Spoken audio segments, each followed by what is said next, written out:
Good evening, everyone. Welcome to the stream. Give me just a second. Pop that on. There's that good old GameCube logo. Make sure my cords aren't tangled up.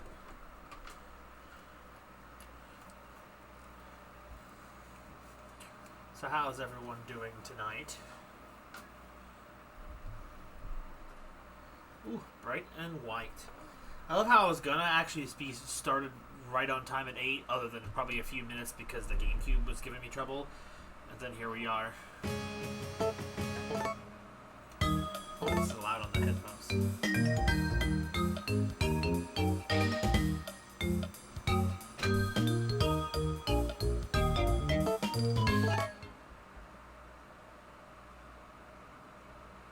Hey Ramirez, how's it going?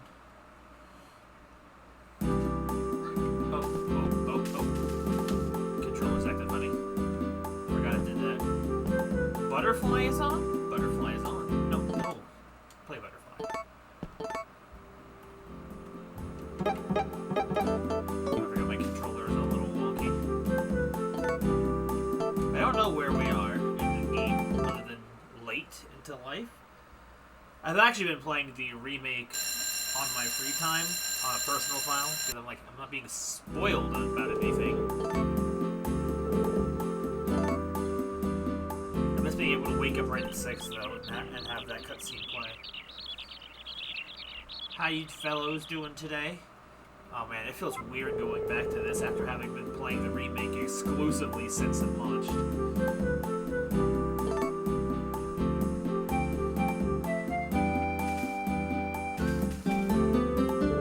Is so much bigger in this game.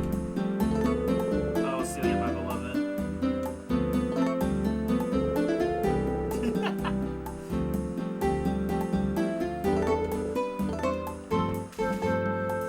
No! The house is bigger in the remake, but it has more personality.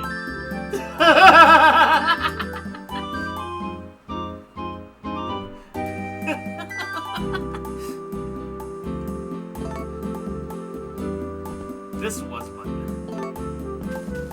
I mean, guys.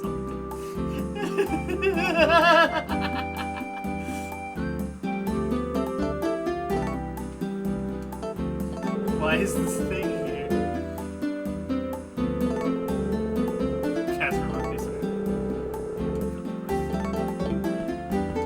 forgot my son is still asleep. No, come back.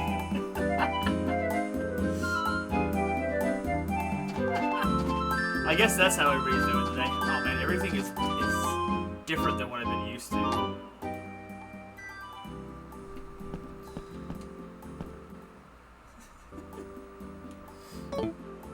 You're gonna have to give me a minute while I feel this out. Group karaoke! Heck, that's what the starting song was before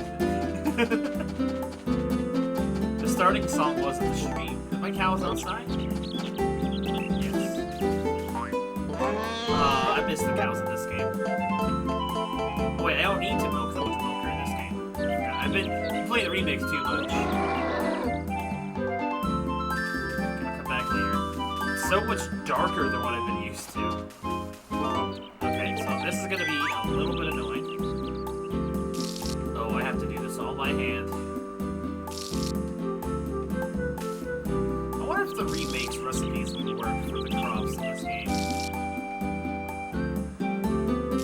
We were doing a lot of crop fusing before, I think. What season are we in? It's the 3rd of spring. Oh, we're in the second half of the teenager chapter. I forgot.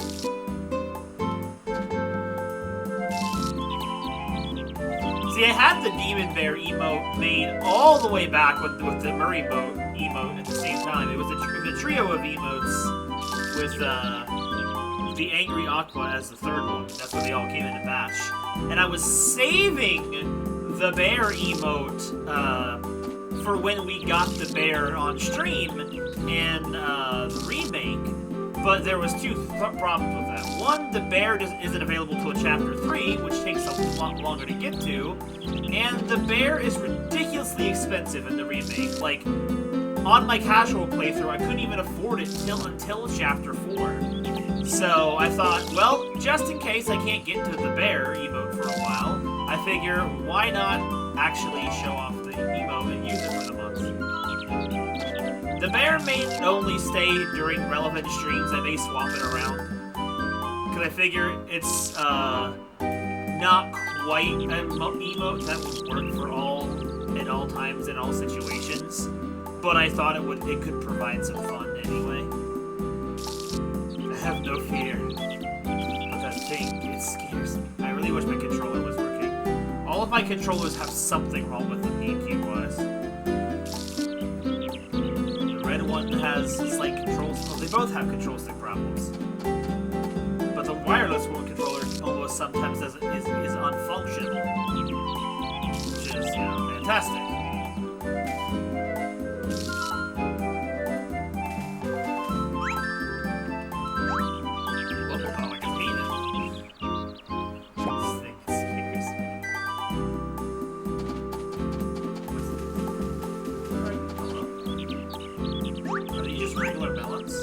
Can't be regular melons because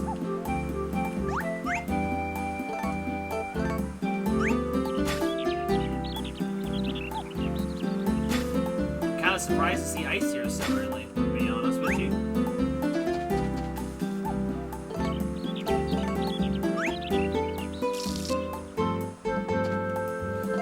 I've been doing a lot of perfecting of my Harvest Moon craft of playing the remake in my free time, so when I come back to it on stream at some point this month, I'll know a few more tips and tricks I did not know before.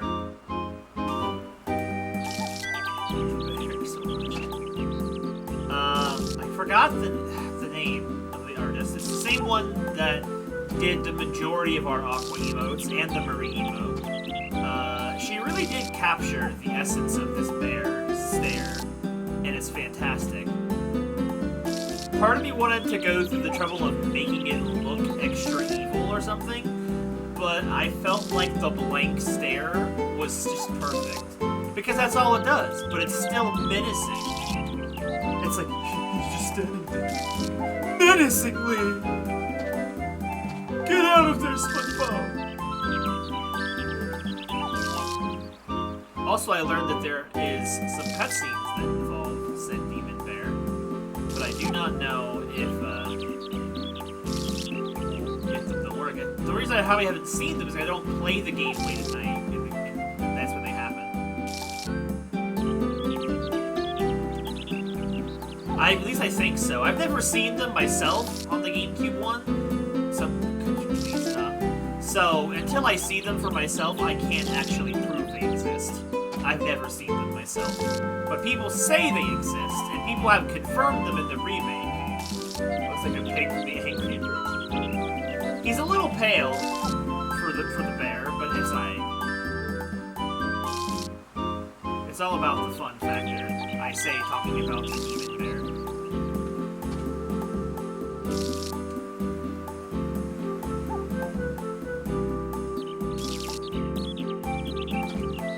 I can't think of any other Harvest Moon related emotes that would make any sense otherwise than just doing the animal faces. But I figured, some variety would be fun. Especially since this is one of the longest running games on the channel, I felt like it was pertinent to do it. Not only the Murray meshed in the remake. Oh, Van's here. Oh man, Van's getting great! Oh,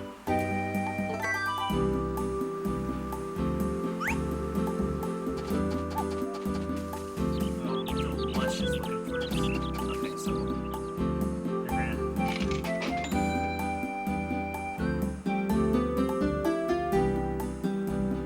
The second one, what? So where's that new crop I harvested?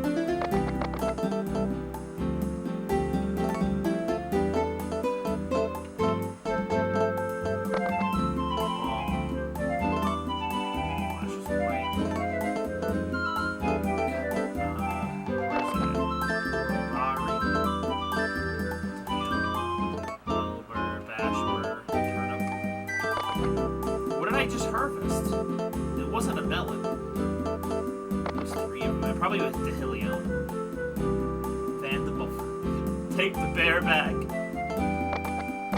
I thought it was a melon, but I see nothing in my inventory other than a melon that it could be, so it must be.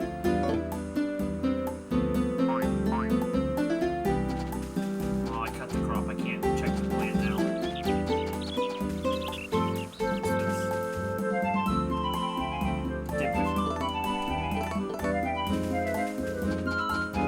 This would have been a part where it would have been nice if I had my stuff properly documented.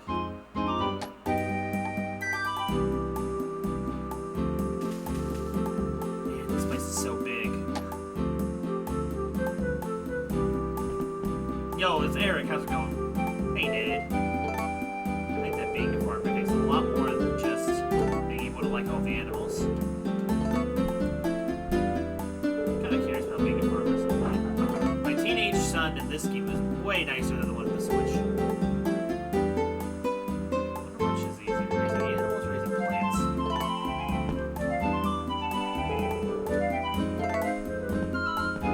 So, wait, why did I come all the way to the back room to save? I don't have to do that. I could have just saved in the front room.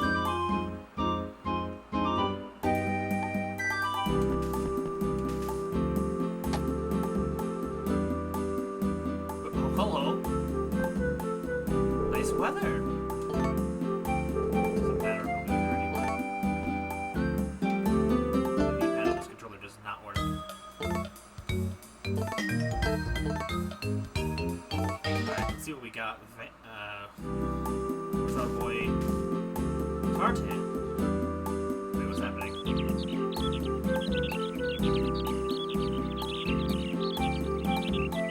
Uh-oh.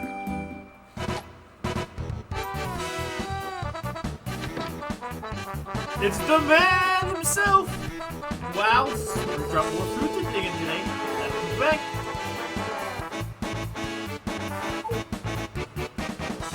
Wait.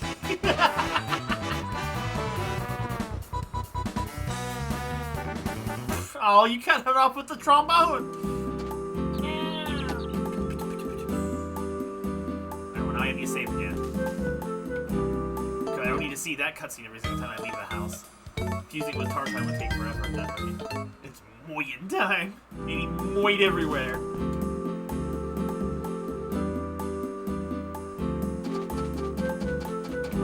Let's see the man Tartan. To be fair, his Vidi persona in the remake has grown on me having played personally, but it's just not as good as Tartan. Howdy, y'all! You need some gas? Okay, so what can I do?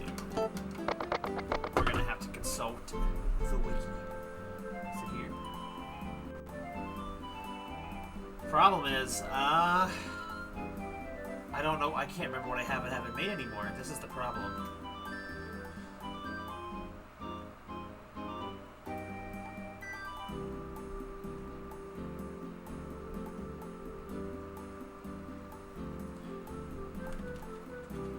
Let's see. Dehillion.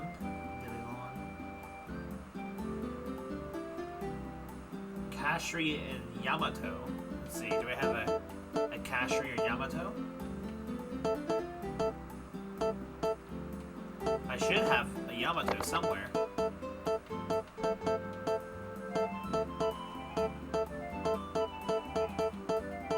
Oh, come on. I know I have a Yamato somewhere. We made jokes about it. What was the other one? Kashri? I don't know if I have a Kashri.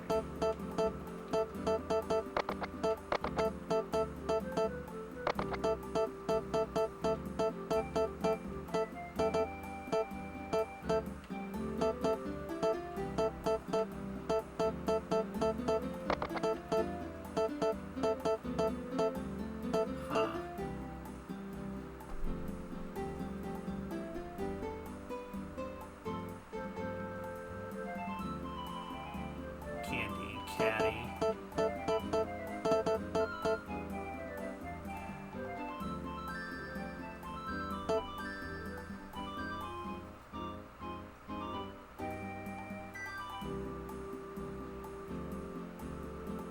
not happen anything?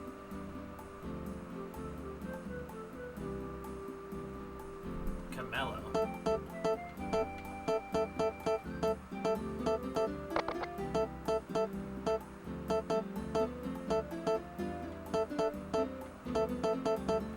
Come on, I think I have a Camello. I do. Have I done this before? That's the question. Come on, boy, don't let me down. The best version. Always be the best version of yourself. Always choose to be Tartan over Vinny.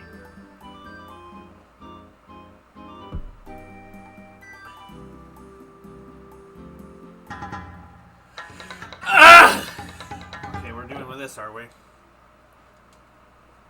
This is so much easier than Remake. You'll probably... like, so much. Go ahead, Ramirez. Dilly on C. Well, we're gonna dilly right back to the reset button. I like to make at least 1 or 2 crop fusions a stream if I can, so at least it feels like I'm doing progress.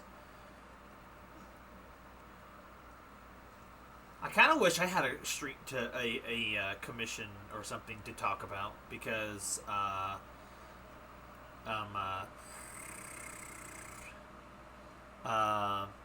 don't know, but I don't have one yet. It's being made. 2/3 of it is done, and I just don't know when the last third of it will be done.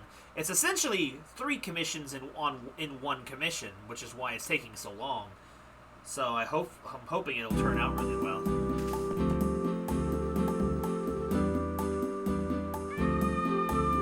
Whoa. Now see, here's I'm gonna turn that up so I can hear the headphones on. There's a random song. Ew, cockroach. I can't wait to actually show it off though.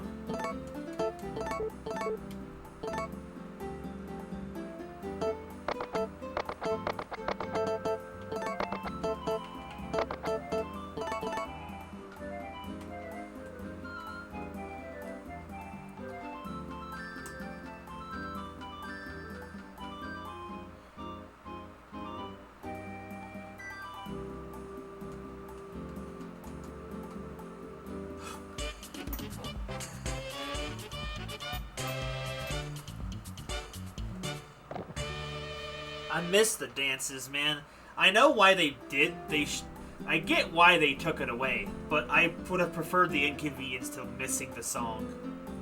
Wow, man, some funky play. I ain't never seen anything like it. Hey, Damon. What we got? Yo, we got peas. We got peas. That's a pea.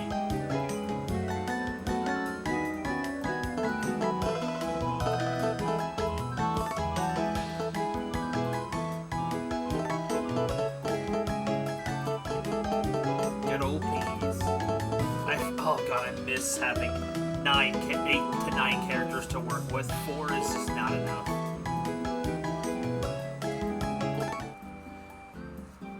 You finished, Hybrid? Alright, this for today. See you later.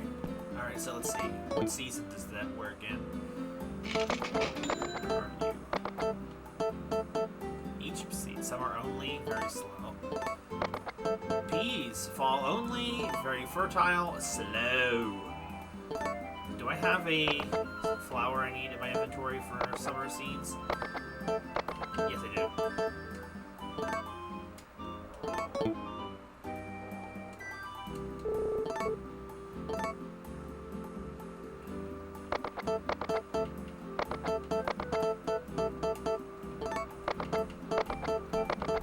Somehow I don't have as many happy lamps as I expected.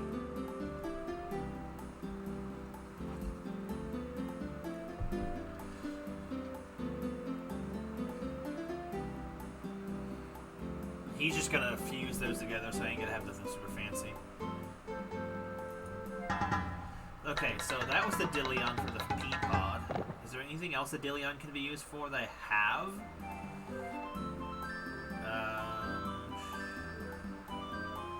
According to this list, not very much.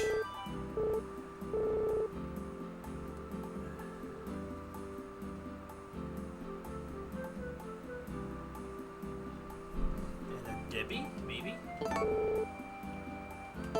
Do I have have a Debbie?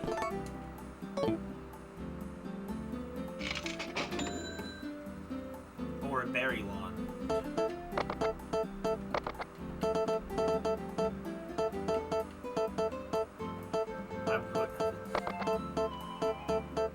I do have a Debbie. I don't think I have a berry lawn.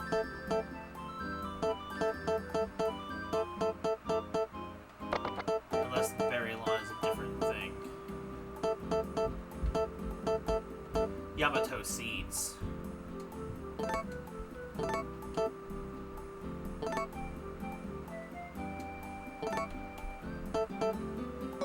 Well, let's go save.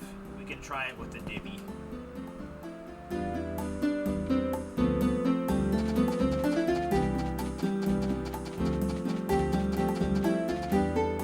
We don't wanna... Why can I sleep from this room? I'm just gonna leave on the floor.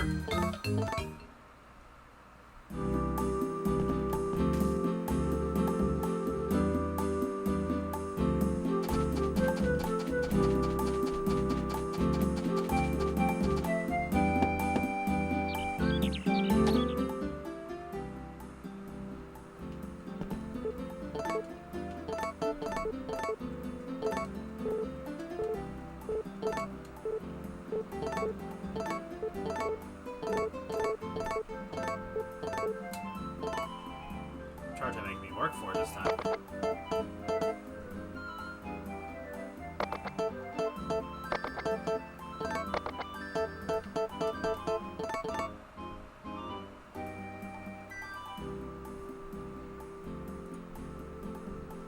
Even protect me from the cockroaches.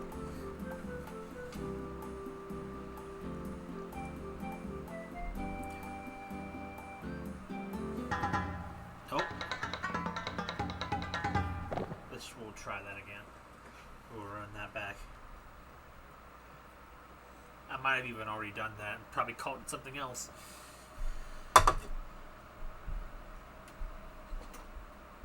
The as you can probably tell, the background behind me. No rare doodah today. But you can probably tell the behind me has changed. I rearranged the room a bit. I wasn't liking how congested it felt. It feels a little bit more open now. I swapped just a couple pieces of furniture. It's amazing how just swapping a few things out really changes things. That and just like, I don't know, like they got the TV closer to the desk now. I just put the computer tower on the floor. Yes, giant plan. I don't want to have to be its permanent home, but it's winter time. I can't leave it outside on the back on the porch. Let's try that again, Tartan. It's nice calling him Tartan, and it's actually his correct name.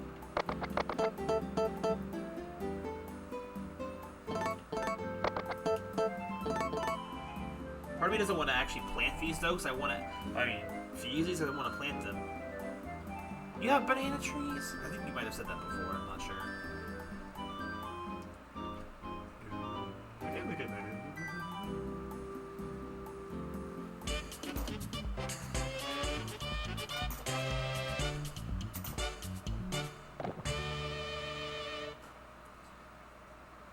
Yeah, it does sound familiar now that I think about it. So we've got two things in one.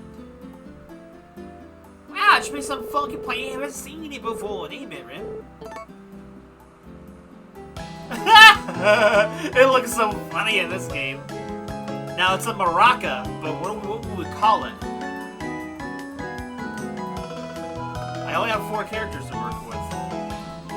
I also hate how the music's Maka? Maka with different spellings.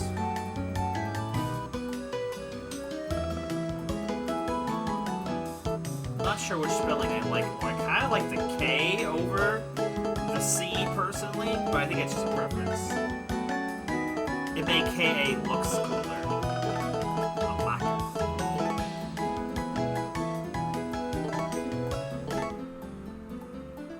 Y'all finish hybrid? 15-18 slay later.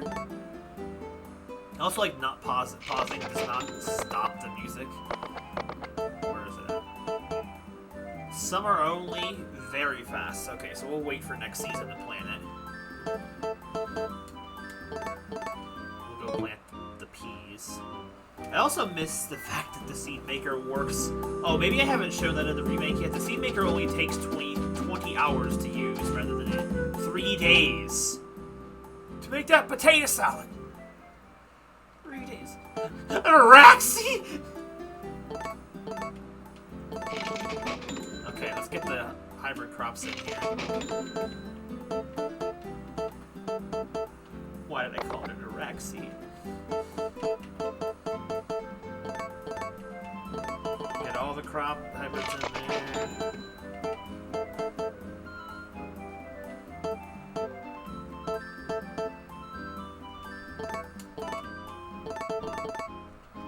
Also, I can't just use the seeds. So if I, it's actually probably more efficient to use the seeds, than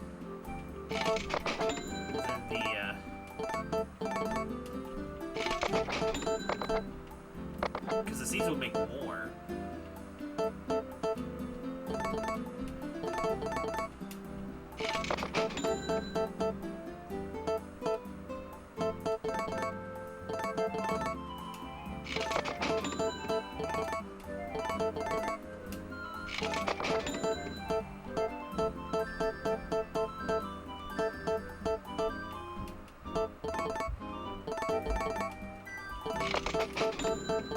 I'm learning things from this game, even after all these years.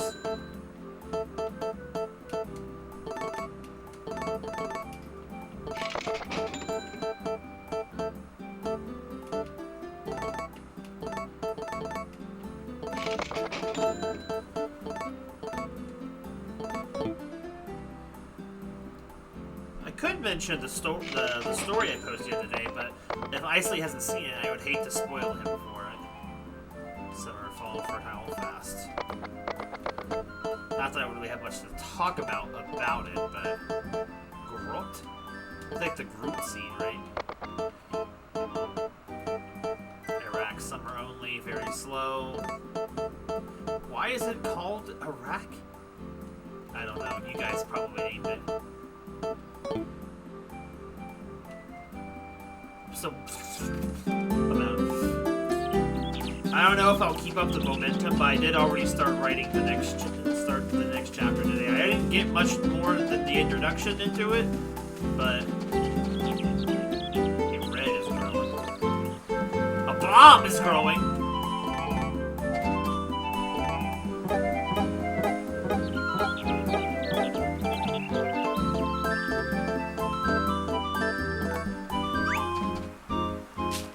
Forgot I had a bomb growing in my backyard.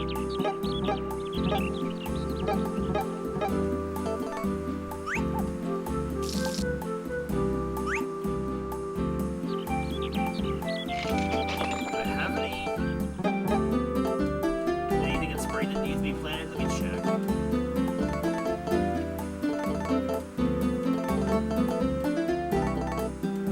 Peanut, aquas, Yamato, spring to fall, summer to fall.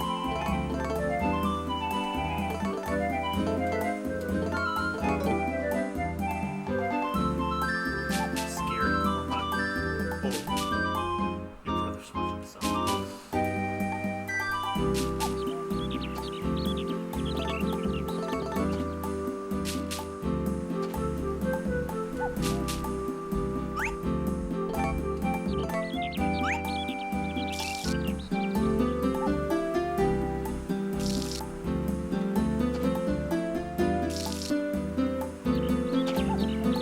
I decided partway, like in finishing. I have. Oh, you're talking. You said Ram. I misread that. Sorry. It is only one letter difference. I do apologize. Okay, let's go see Van first before he falls out of town. Okay. Well, I have not though.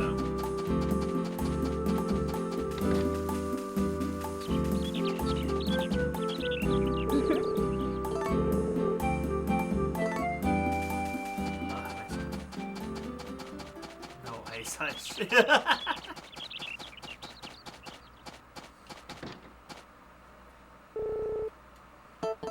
anything for me today? The Bride. Is that new?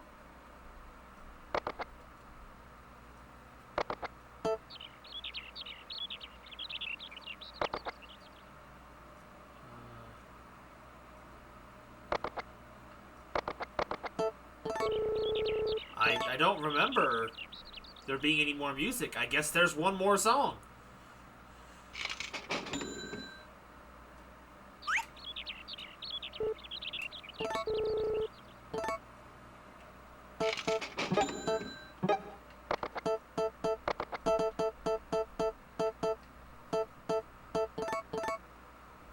Yo, 300K.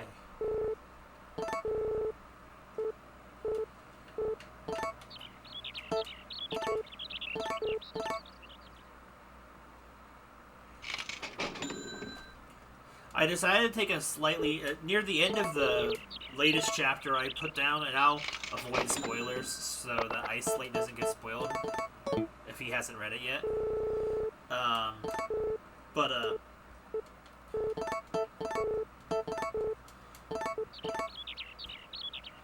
I decided to take a change, and rather than just end the chapter once the threat was dealt with, and then do an establishing chapter like before, where Isolate's character got introduced into things a little bit. I decided to do a little bit of that at the end of the current chapter, so that way I didn't have to do it next time and just go right into like. But I also felt like, at first I thought I was gonna follow the routing of like getting a character, taking a chapter to establish said character's personality a little bit, and then moving on to the next character, at least while I'm establishing characters. I realized it might be better for the next chapter. What was that? To do a little bit of here and there for the next chapter. What's up, Ramirez? So, it also helps it from feeling like, you know, a routine type of thing, too, so. I'll be establishing and introducing the next major character sooner than I expected, because I decided I had a better idea. It's like I'm trying to get through things faster, but I'm also trying to,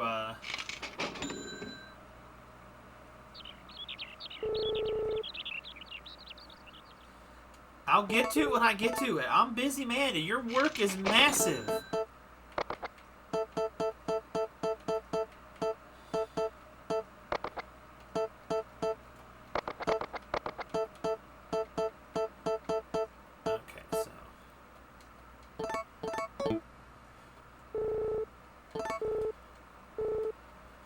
That's why I figured it was long.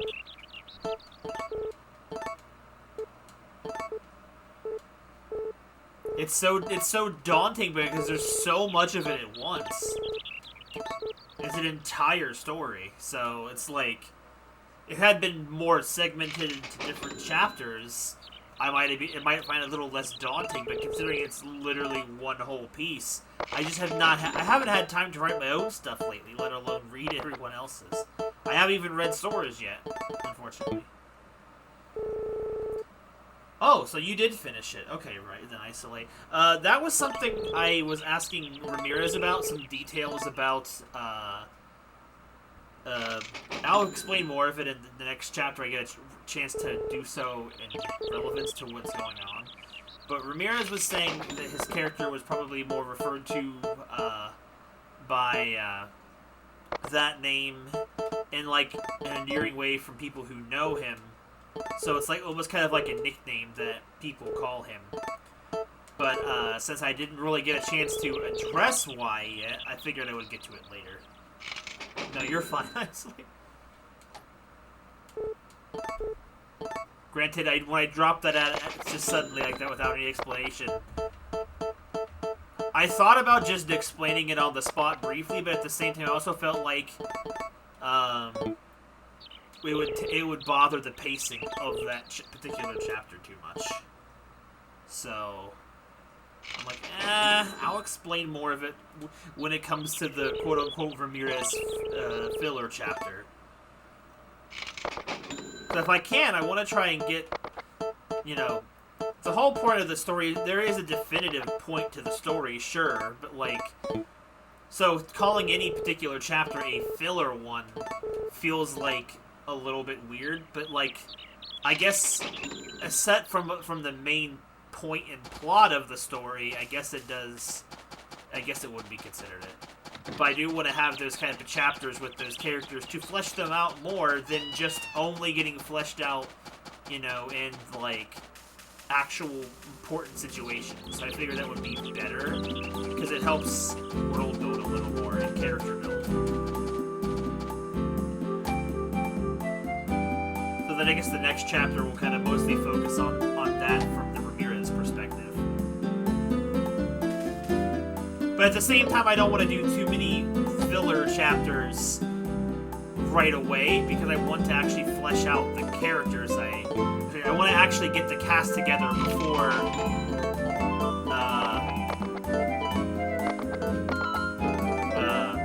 let's see what this is. What's this? It reads, now you are mine, the bride. What's this sound like?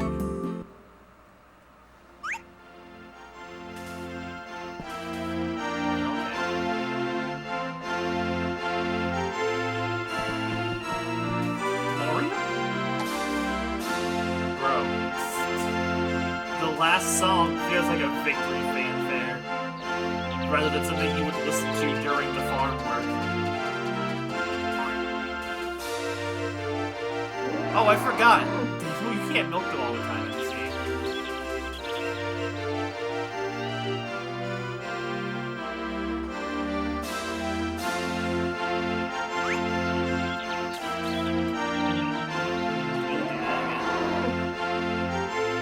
I don't think I'm going to listen to this one too much. It says here, Remake! What's Thanksgiving?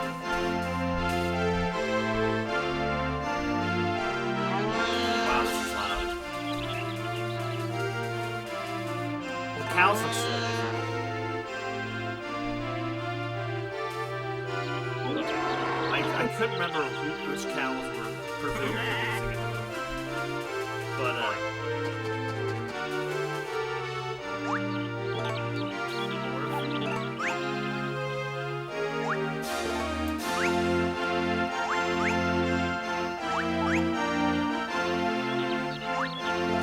like I was saying, I want to have, like, get the characters established, or assembled, not established, before I start establishing more of them and spending more time on the filler. Because, like, the current thought is that, like, while the Blood Flame cult is the primary arc of the story, the main antagonistic force that drives the story, in a sense, like, there's more to the story than just that, so it's like, it's also about the characters, so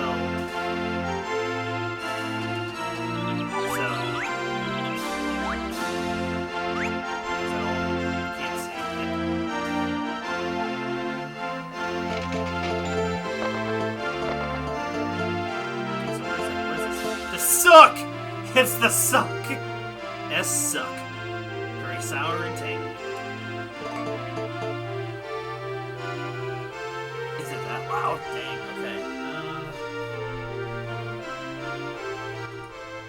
There we go.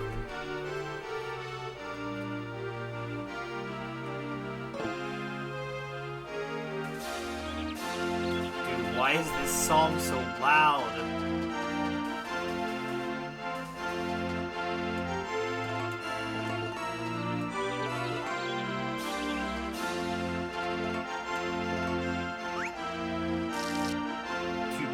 Could be that too. But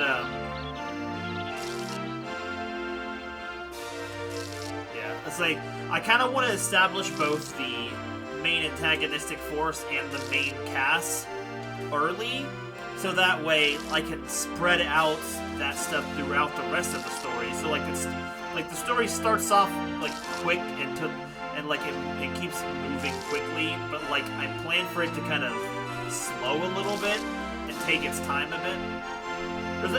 Because like it's gonna primarily consist of one major arc and then a few mini arcs that aren't probably gonna be very long.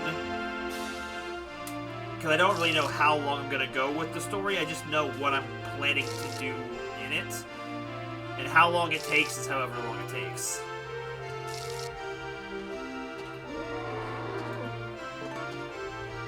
If I have my numbers correct, there's at least 4 to 5 more quote-unquote party members to establish. So we have a little bit of time.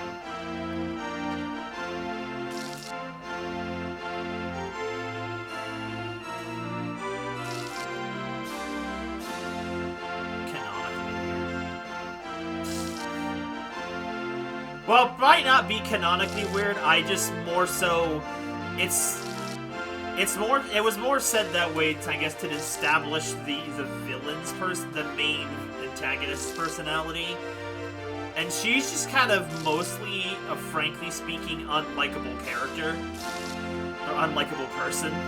So, which is trying to come across in the crude way she speaks. I kind of retconned it a little bit, because at first in the previous chapter I had said that basically the leader of the cult was essentially going to speak with Ramirez personally. I retconned that just, I'm sure you guys probably noticed, I retconned it a little bit so that they're separate people, because I had came up with a better idea of who this proxy would be rather than just be an extension of the big bad. So I changed that a little bit. So if they're excuse me, please sit down. Well, I wanted to establish. Well, you probably figured out by the end of the chapter that they were 2 separate people, but like in the previous chapter, I had written it as if it was the same person that appeared at the end of chapter 2, when it is not. So I kind of wanted to specify that. Because to avoid any possible confusion, because at first I decided I had a different plan for I had a slightly different idea in mind when I did the first part, and then I realized it works better this way, and but like I can't go back and edit it because I didn't post it. It's just a file, so I went ahead and did a tiny little bit of a retcon because I think it'll work better in the end later. So solidly sorry.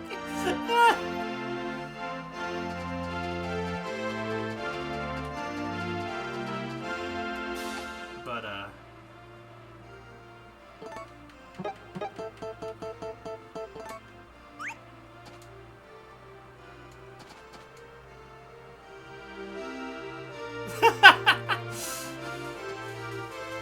I was just trying to go for something that just really struck as something really, really rude. And man, have I heard enough British lingo to just feel like British lingo and slang feels so much more aggressive and charged than American slang, for example. So, granted, technically the world the witch is from may not even have a Britain, so. Especially when you consider the fact that all the characters conveniently speak the same language, but that's more so due to the fact that characters like Aqua, they basically carry around an item that basically is a universal translator, and people in their presence have their dialogue translated. For example, Aqua could be speaking full French, Isolate could be speaking full English, but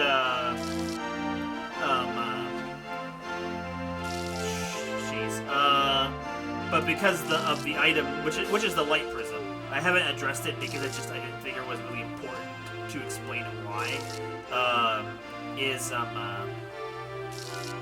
The item that, because Aqua has it, to her, she will hear everyone around her in what is her native tongue, whereas everyone else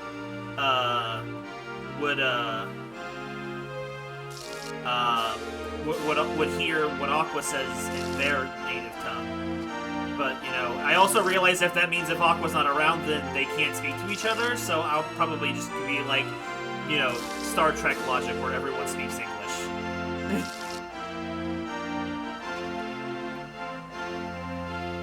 The leader gave off British energy. Maybe that helps, because sometimes the British just aren't very likable, so maybe it gives a good vibe for a villain. Basically, I have a very solid idea for what I'm going to do for the next 3 chapters, which is the one I just started, and then the next few. I forgot to go home and say goodnight to Celia. I'm a bad husband. Watering plants makes my brain cells just disappear. So, what am I trying to say? And then after that, I'll kind of play it by ear.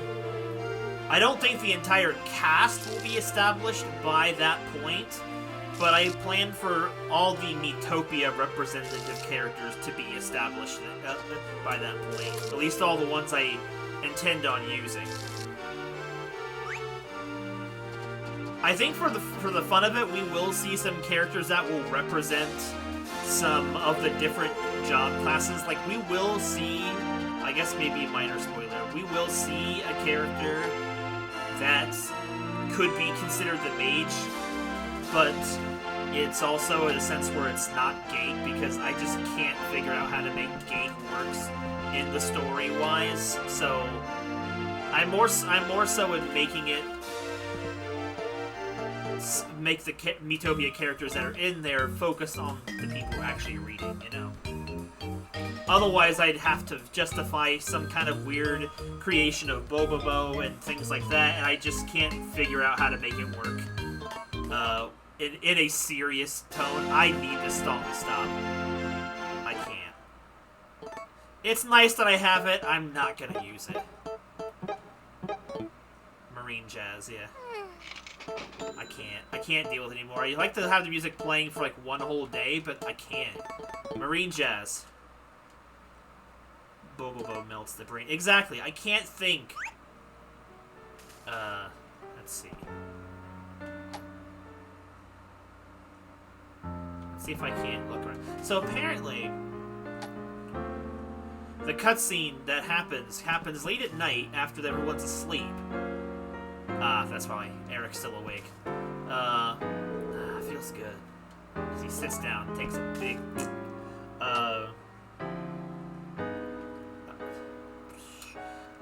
everyone's asleep. So maybe I'll wait till after midnight and see, because apparently the scene can happen in the kitchen involving the demon bear, if it is actually true.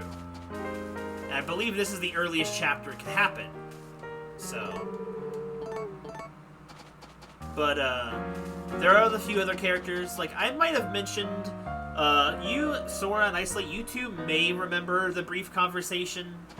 And it was like hardly a conversation. It was more like just kind of spitballing ideas with you guys at one point, where I toyed with the idea of trying to create a cat girl style character or something like that. Now the idea is, for like design wise, is mostly solid in my head for my main story, but my idea of using said character in this story could still work, and I'm just debating whether or not I want to use the character or not. And I'm like, it would make somewhat sense, make some sense, for there be a cat character, because there is a cat job in Miitopia, so it could work.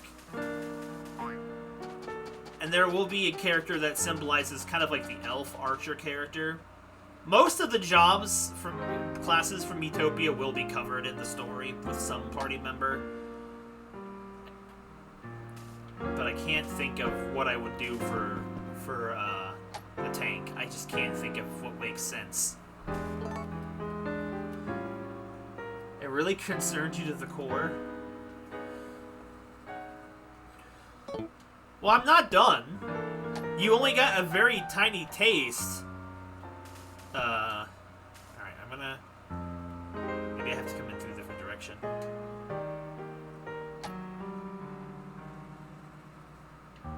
I don't know. There's more gourd.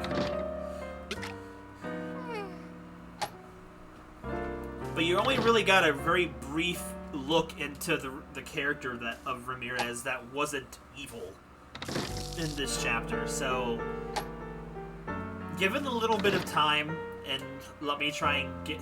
Like, the hardest part for you for writing a character, the dialogue, is having never done it before and establishing them, so...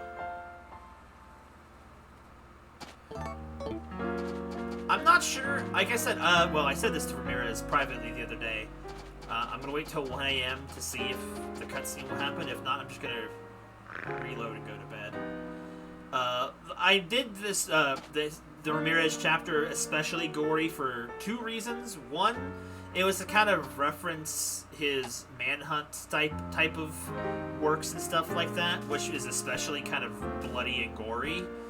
And 2, I was hoping it was going to be done in time for Halloween, and it was not. So it was meant to fit the time. Well, I told you that. Don't act like it was a secret. I'm going to reset, and I'm going to just go to bed. I said it was inspired. It wasn't the only reason, but it was inspired. It was meant to kind of reference it in a way. I try to squeeze in references here and there, and they don't necessarily have to mean anything other than it just being funny. Like, for example, the Terra where this chapter 3 happened, or chapter 4, sorry, with Ramirez, the world number was the same one as the named universe number as one of Ramirez's worlds. I think one of the penguins being a highly intelligent species. So it was a reference to that. It's not that same universe, it's just that the number is the little reference there. Obviously, other things like... Oh god, I didn't save the music change.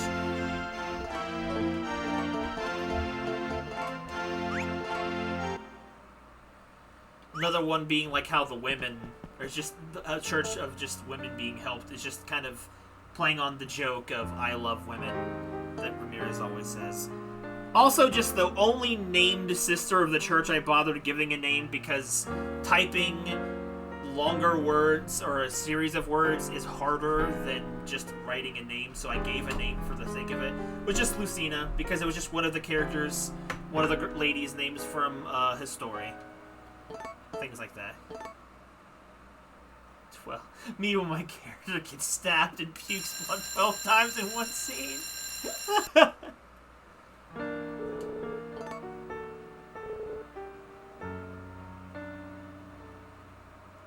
Buy more. Oh, I see.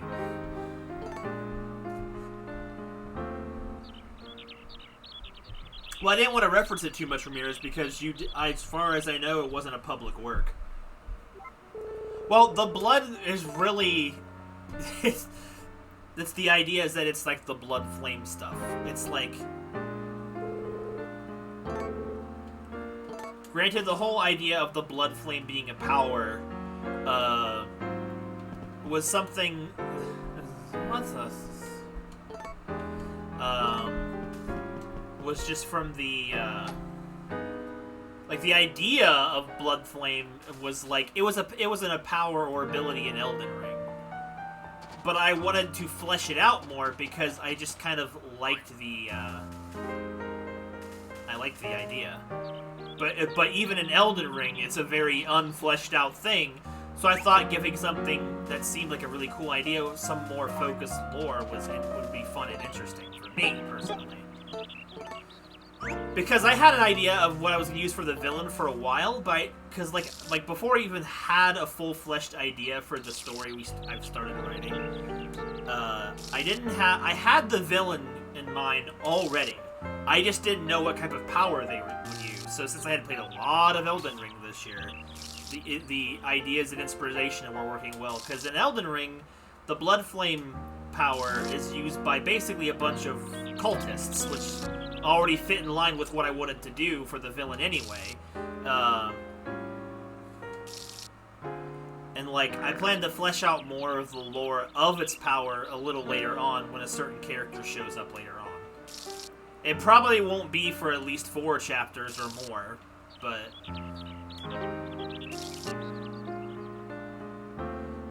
in Lucius's battle, there was blood, and Lucius was using it, but, like, Lucius didn't so much use his own blood, as he more kind of conjured it up with his little Witcher signs and stuff.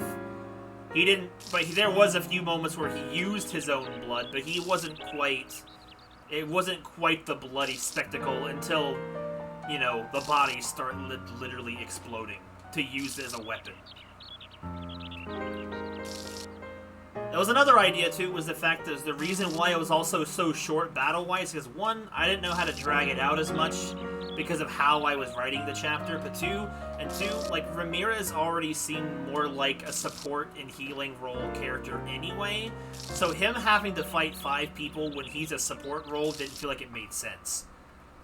And so before he decided just to explode corpses as well, to create a giant blood monster as well, I figured it'd make more sense for the people who already know he can do that, stop him before he does it.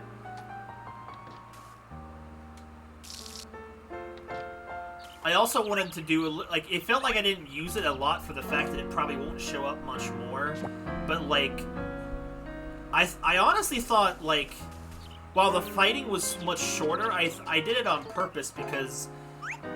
while I think Lucius is probably a more, in battle, a more hard-to-kill, really aggressive type of character, because Ramirez's power mixed with blood, it was like just being hit by the light. Because it's like, light's not really a solid thing, it's like in a sense. So it's like, when the light makes contact, it just spans the effect. I thought it would be an interesting take on it. Which said it would make up for Ramirez's lack of actual combat ability by just... being like, one hit is basically almost enough to incapacitate. I thought it would make it a little more of a different type of threat. And I'm still trying to figure out exactly how I'm going to work with the next one, which, you know, already is alluded to being Sora's character, because I both have more and less to work with.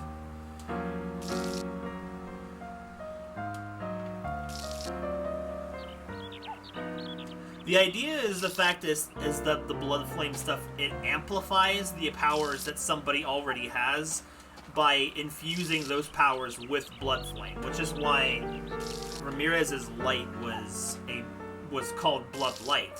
I applied blood... well, yeah, because it's the power. It's a little bit... it's the thing.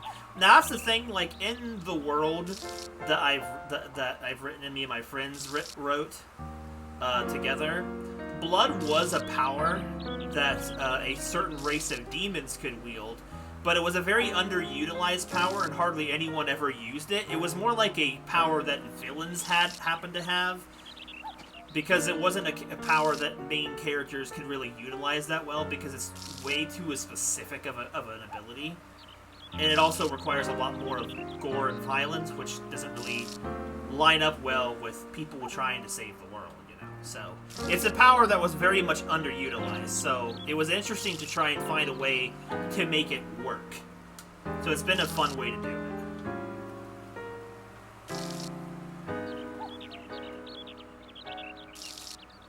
And honestly, I've been listening to certain music that was helping inspire some of the chapters that are coming up next, and the more I listen to them, the more I want to just write, so I'm probably going... like, I know I was saying I was going to go back and forth between writing my normal story and writing this one, but right now I'm kind of, like, not 100% sure where to go with my next normal chapter, so I'm like, but I already know where I want to go with the other one in the guild story, so that's kind of probably what I might focus on next, like, you know, why the iron is still hot.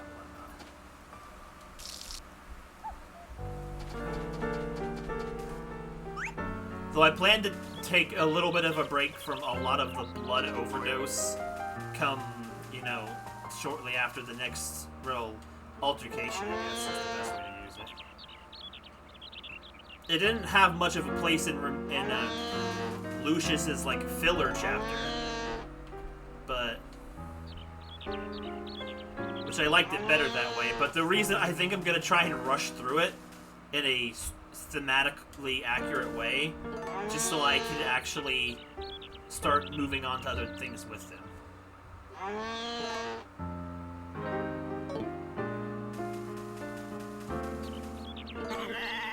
Also, Isolate, I have to say, I didn't say it, like, in words, I don't think, but I really loved your meme, your video meme the other day. It was really good.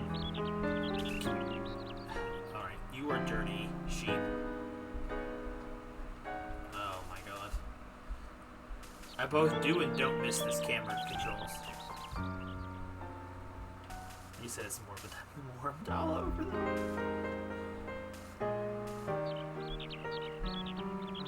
Alright, there we go. I got the movement method I wanted. I couldn't remember how to do it. 7 hours for such a short story, goodness.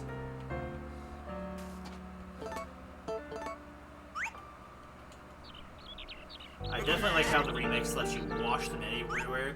Yeah, it feels less authentic just washing them wherever the heck they are, but man, the convenience is nice. And Dibby.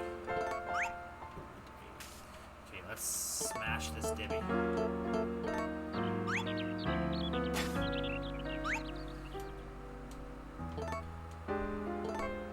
I also feel like I need to, just in case, if anyone feels that I did not, or if I do not represent some form of your character in a good way during the story, I will apologize. I will openly admit, when it comes to writing, the hardest thing for me to do is write dialogue for characters. My bro is going through it. Dialogue for characters I do not own. Like, one person had asked me at one point, he wanted to try and do, like, it was someone that I had commissioned, and he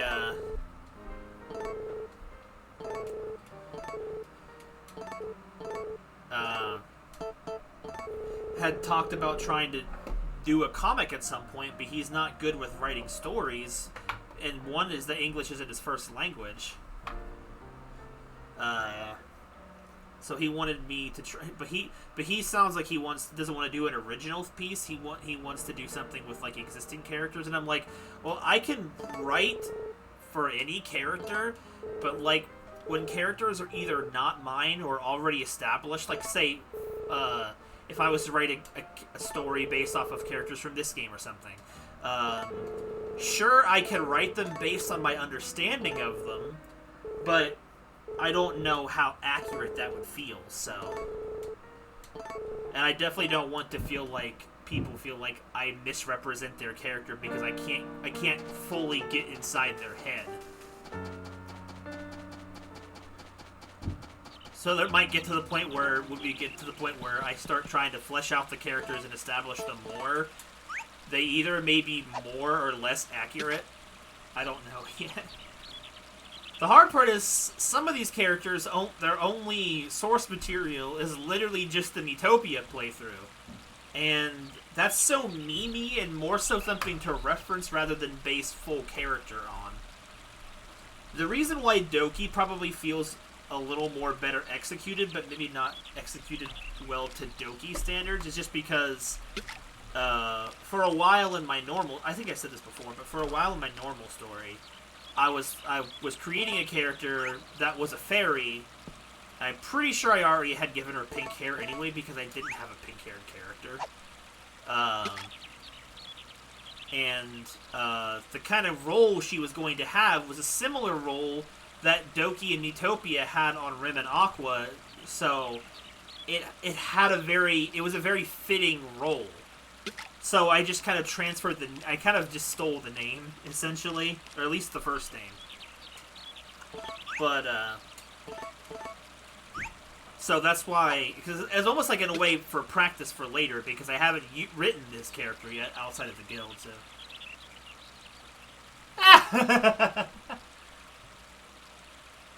Right, it is an alternate universe, I think. No, that's not what I was saying, Rivers. I was just saying in general.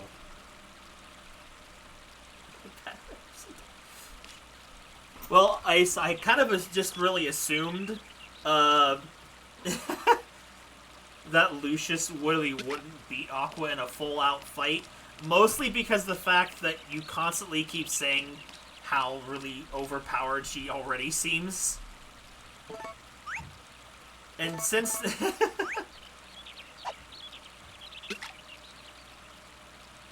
And the situation in most of these fights is to say when Lucius was more powered up, he was definitely going for the kill, Aqua was still trying not to kill him. So, but the idea behind this Aqua is while she's still really young in her world, she has the memories of an Aqua who has easily over 50 years additional experience of different types of threats. So she has those memories. So it's in a sense like she's done all of that. So she's probably seen more action than most of the characters in the story. She has a lot of experience on her belt. So this is kind of almost like a near in-game level of Aqua skill where I pictured more of these other characters to be earlier on in their journey, because if they were all super strong and overpowered, it wouldn't really be really good. And that's kind of more the reason why I was having Aqua be more of a narrative main character rather than an action-based one, because Aqua is a lot stronger than most of the threats. That's why in the Lucius filler chapter, Aqua wasn't involved in any of the combat, and in the early half of the last chapter, Aqua was busy doing with something else, because I'm like, if Aqua's there, the threat is a lot less. So I was trying to make some stakes in it, but also keep it realistic.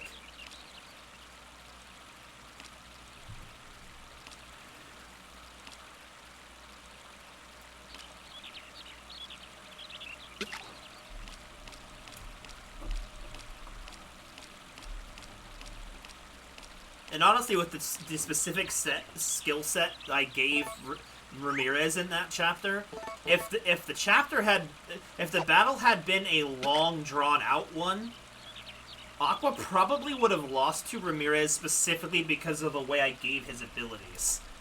So it was like the quick finish had to be the way, because if you gave Ramirez enough time with his healing, he would just way outlast her. So that was kind of the idea, is the fact that Ramirez was like a super strong glass cannon type of character, which is kind of what he is in Miitopia, which is, I was trying to represent that a little bit. Like, hits like a truck, gets knocked over at the faintest breeze. He is Moses, after all. Oh, I forgot how freaking gray Marlin is. I love not having to be his friend in this game.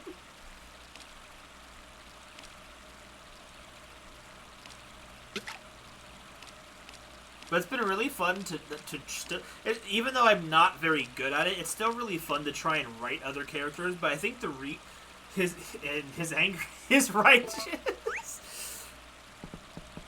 I was also trying to figure out a way for Ramirez to monologue in the name of the spell, because like attack names, like spell names, are really not something that is really done in my world too often, because it's completely unnecessary. So I was trying to think of a funny way to have that come up. And I'm like,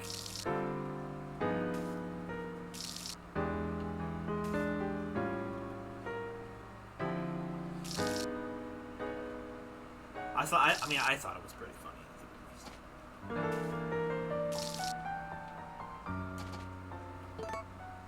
And that was the biggest challenge of that chapter, was actually figuring out what kind of way Ramirez would talk. And it was like I wasn't sure.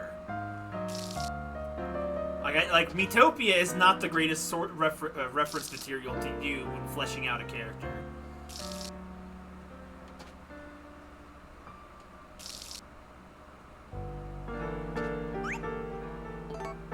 Right. I had Ramirez basically set up his enemies like, this move doesn't work all the time. Let's make sure you can't move so you can get hit. Heal. That's what I see. Got pretty much like the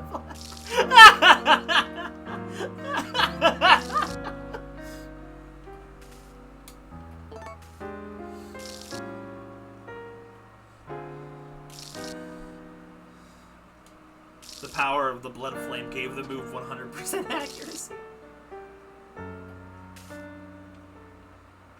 Right. Making a surprise.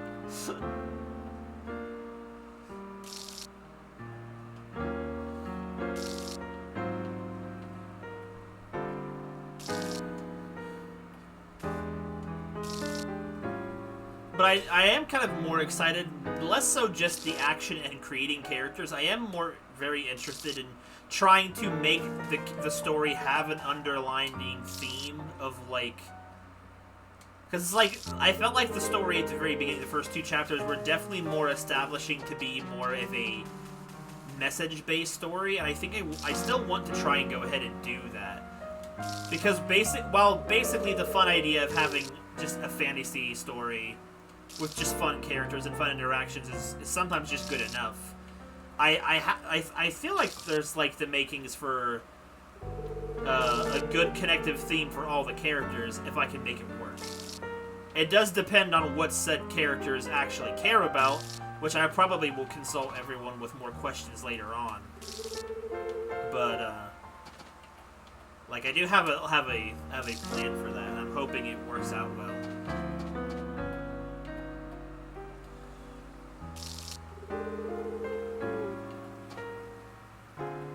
No more questions. I actually have to go and find Sora's information again because I'm gonna have to need that again soon. I definitely feel like I kind of rushed the ending of the last chapter a little bit, because mostly I was just really, really tired of it taking forever. I looked back and checked. I haven't... It's been since July that I put out Part 3. So it was like, what, 4 months, if I haven't miscounted, since the last time I posted one of them? And that shows how long I was stuck in freaking writer's block hell with my main story to finish that and then get this Ramirez one finished. I don't remember when I could probably go back and find out when I started. I can't get to the house in time. I keep talking and zoning out.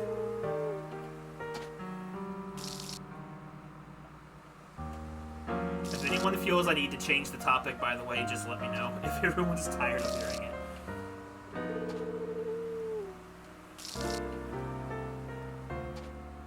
You know what I mean? I'm also just trying to be careful not to expand the roster too much, because it's like, I feel like if I have too many characters, it may... Back in April? Wow, that was a while I had asked that. But that was probably around the time when I first started writing the story, I got everyone's information. Part of me wonders how much I'll put of Senna's stuff in here as well, because, like, I haven't sent the story to Meltz yet. I also don't know if Meltz cares to read it, so it's like... If later on in the story, if it feels like Senna, the character, doesn't get as much development as some of the others, that's probably gonna be why.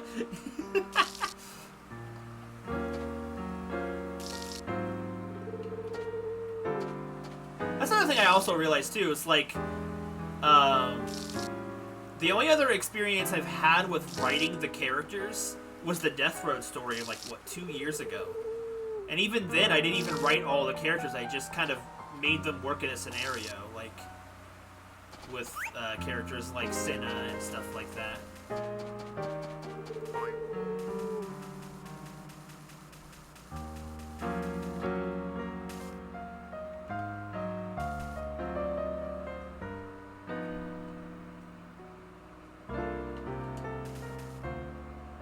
Okay, you can't milk twice. I always forget if you can or not. Unless it was after midnight, I think that's why I could do it. Oh, nice. Those are all done.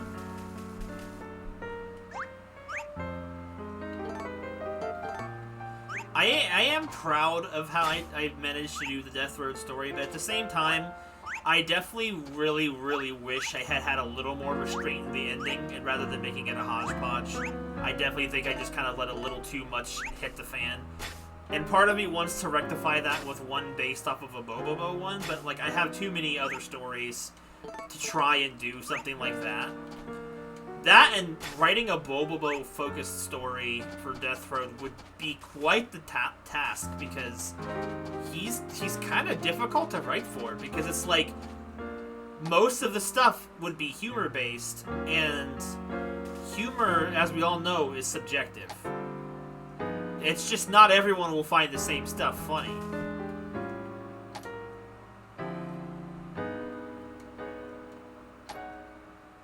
I was saying I was thinking back at the story, and I really liked it, but I wish I could change some things in the ending, and I thought about retconning some of that ending.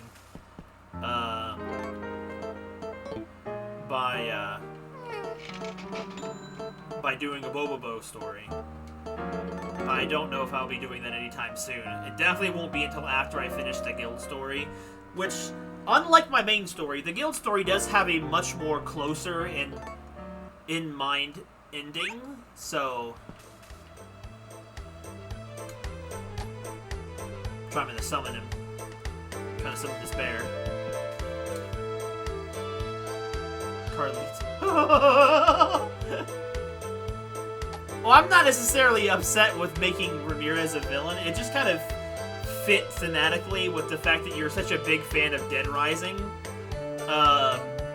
The evil lab was in your story, and you showed up right after the evil lab. And, like, it kind of helped make it...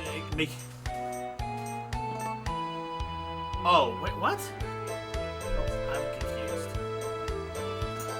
I didn't make a Carlito? I'm confused.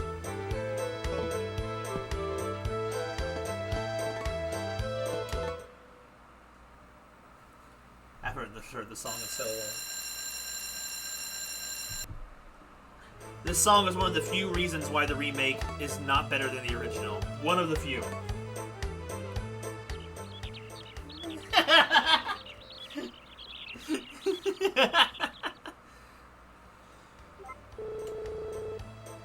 Oh my gosh, she's so cute. I just want to give her a hug. Nah, Ramirez, I thought I gave you and Doki some of the best chemistry between villain and hero type of character stuff. I was really proud of it, honestly. Especially not because you weren't necessarily evil, it was just that, you know, you were the antagonist. And then you came around and saved the day. Why are some of these done and others not?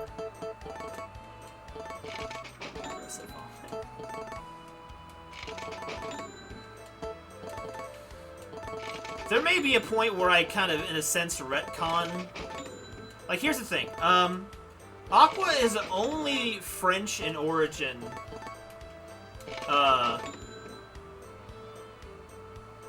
Honestly, part of me may consider just keeping the character's name Sora. It's not important that Sora does not have the name Sora, just because a character in my world has the name Sora. But, like, that's just come down to the personal preference if you want Sora to be renamed or not. It really does not bother me. Aqua may make an offhanded thought saying, basically, oh, this has the same name as this person, and bring memories of that person back to them. But other than that, it's not like a thing that needs to be changed just because someone else has a name. But, what was I saying before I got distracted? Oh, Aqua's really only French because, okay, I may have said this before, and I'll say it again because it probably would not. It's probably been a very long time since I mentioned it.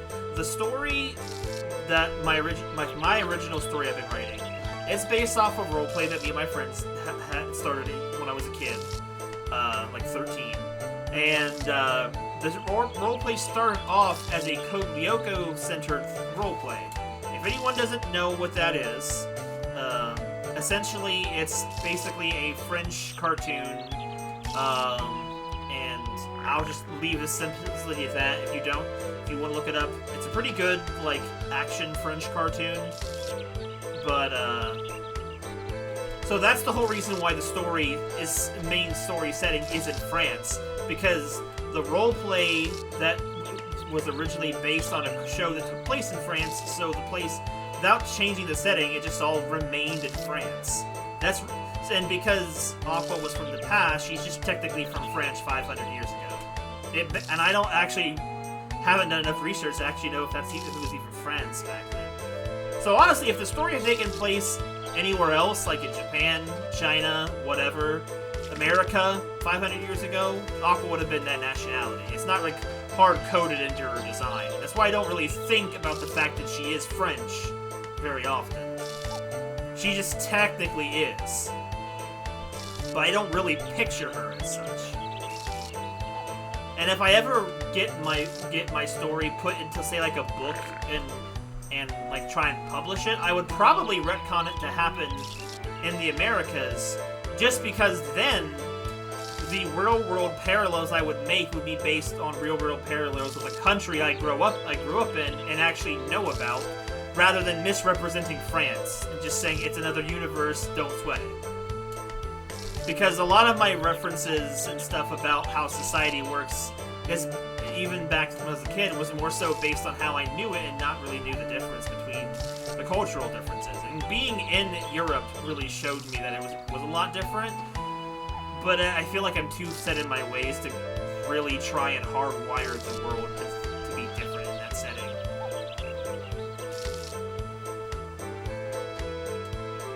So, if I ever get a chance to fully overhaul my story, that's probably what would happen.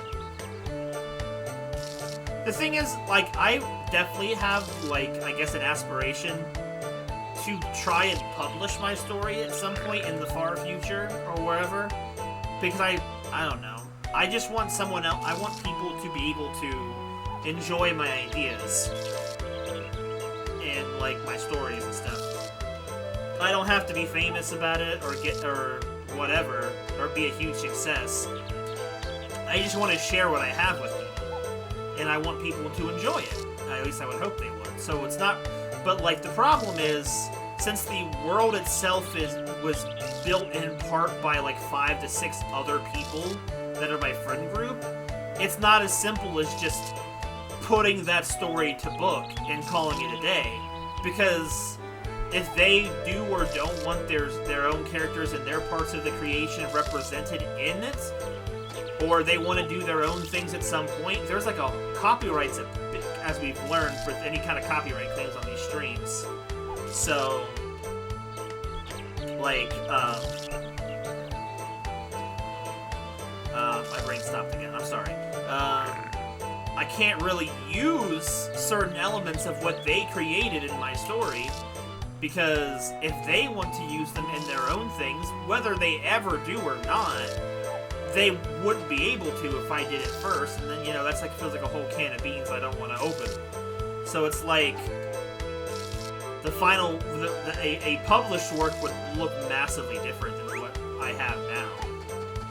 And part of me almost one part feels exhausted, because it's like, wow, even though I would rewrite it, I still gotta rewrite it again. Okay. Fine. Wrong count. It must have been because it was after midnight, it doesn't count. Or it hasn't been enough hours. I don't really know. I don't know the cooldown on the cows.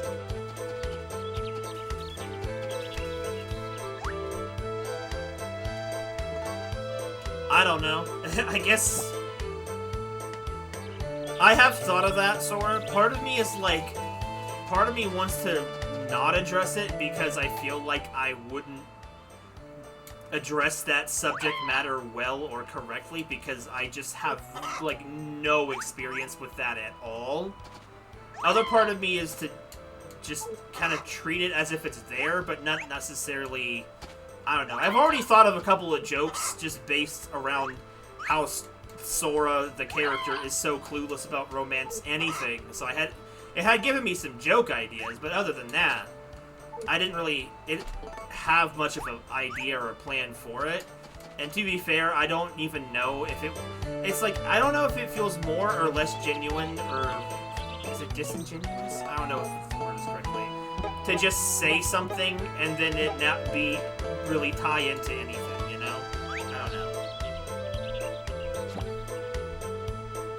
I really have no idea. It's not really a thing that ever comes up in the stories like with my friends and I have made either. So it's like, like most of the relationships that have always been done in our works have always been like heterosexual stuff. Just because that's how most of us have stuff. Like a couple of characters or canonically gay in the works. They're not my characters because I've never written any characters that way because I didn't think I would have enough information to do that accurately without it seeming like, you know, inaccurate. So, I don't know how... Oh, no. Just like the whole idea of the fact that Sora, the character, is, like, completely clueless to when people are flirting with them. That kind of thing. Not, like, actual making fun of people. That is definitely not what I meant to imply there. Because you've given me that information yourself. So I assume that was something to, as a character trait. Not so much making fun of a character at that expense type of thing. Like something innocent, like someone flirting with Sora the character, and Sora's like is completely like missing it because they don't have a concept of it. I guess that's kind of what I was more on the lines of thinking.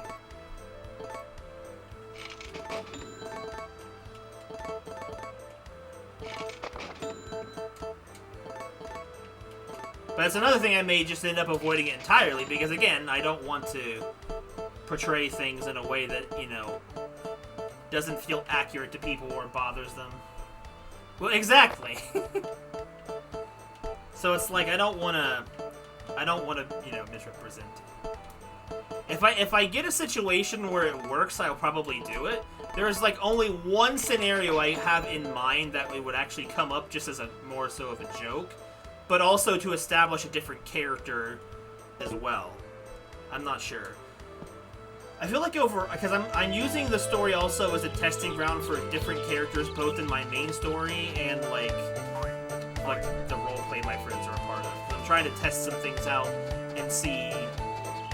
Well, that's what I meant. I was meant more so making jokes based on Sora being oblivious rather than, you know, sexually based jokes because I don't think those are funny anyway. Unless it's something like more that ties more into a character's character, which most of the time I don't. But I gotta actually establish all the characters first before I can really do much with them. So it's gonna be a little bit of ways off. But that's kind of what I'm looking forward to writing about said characters the most, is actually trying to establish them a little more. That's kind of why I felt a little tied in my writing when I was doing Lucius's filler chapter, because one, while it was establishing other characters like the bounty hunter and the dragon murderer, I guess I can't remember what if she ever mentioned her name or not. I may have avoided it because I hadn't decided on a name. I had decided on a character before I had decided on a name. But, like, I felt like I didn't get a chance to really show much of Lucius's character and interaction with characters yet because the cast is so small. The only characters Lucius had in his chapter to interact with is Kane and Doki for the most part. And it was, like, probably, like, 70% interaction with Kane. Because Doki doesn't interact a lot. The Dragon Hunter was, like, that, or whatever, it was the character that showed up at the very end of Lucius's, like, the bounty hunting chapter that killed the dragon newt. The woman that showed up. But I don't remember what I had referred to her as. I definitely was referring to her in my head as a dragon hunter because, you know, she killed the dragon thing.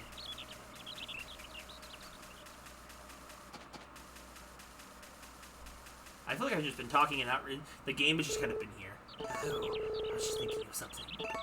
I like how Daryl really doesn't ever seem to change in either game. He doesn't seem to age. I miss Gustafa's big hat. His little witch's hat. Yeah. Gustafa also doesn't seem like he ages much either.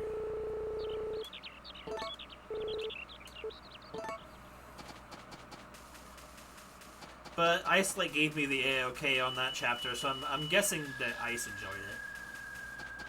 But that's one of the reasons. I think the only character that's canonically possibly a vampire hunter is Lucius. if there was a vampire hunter, I don't remember establishing them because, like, I've been establishing bounty hunters. For example, Azura from like the second chapter. He's just a bounty hunter. The Dragon Slayer samurai that Ice Slate interacted with, that was also just another bounty hunter. I was asking Isolate about that. I feel like it will be some interesting interactions. But I feel like I shouldn't spoil those types of interactions for people who haven't come for conversation with it. I forgot Nami's outfit changed in the later chapters in this game too.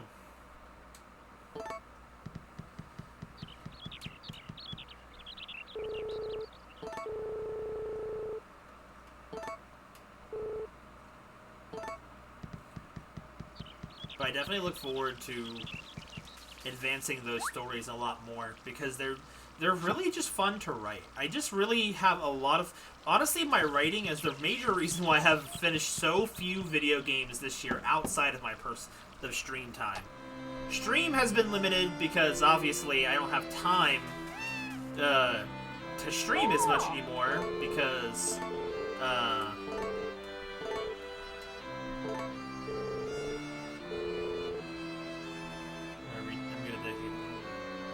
the time you have left!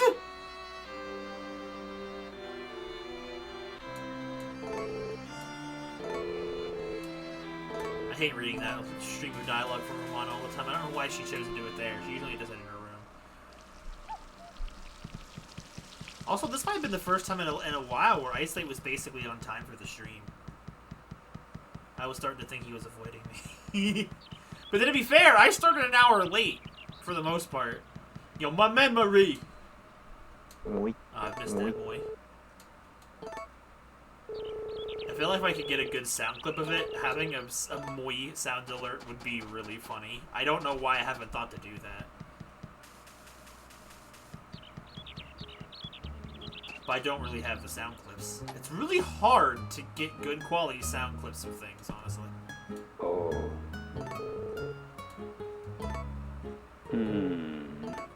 Takakara is way more tan in this game. He asks you Poco Valley, you say yes. Hello, Marlon.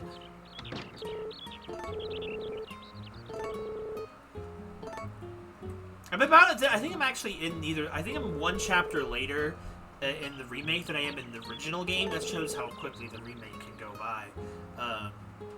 And like, I really wish they did more with angsty Marlon, but like they do some throwaway dialogues where he actually really does regret. Like my son says, a young adult, he says, "Was there ever supposed to be some fling between Mom and Marlon?" And I'm like, there better not have been. I'll kill him. But I like that the element that my son is aware that there was a thing between Marlon and Celia at some point.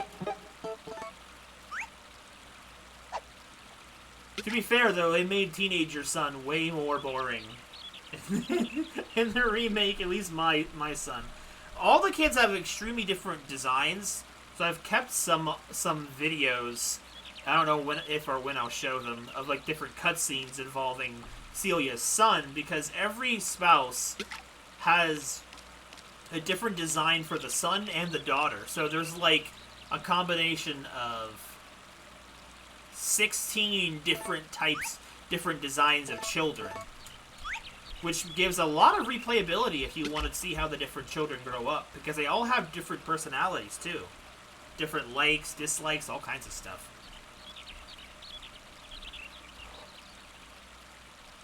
Part of it makes me think I might try and let's play the remake after I finish streaming the original here at some point.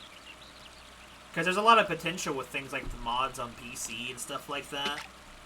But I don't really know. I feel like I think I get like a lot of ideas and I get too ahead of myself.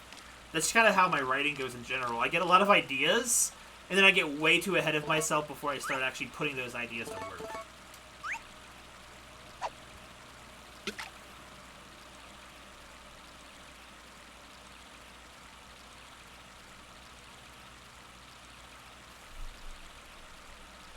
Also, I don't know if you're still here, Ice, listening in the background. You don't have to respond if you are, but like you were talking before about how you put a lot more effort into your stories because you want them more to be a perfected, finalized piece when posted, which is why they take so long.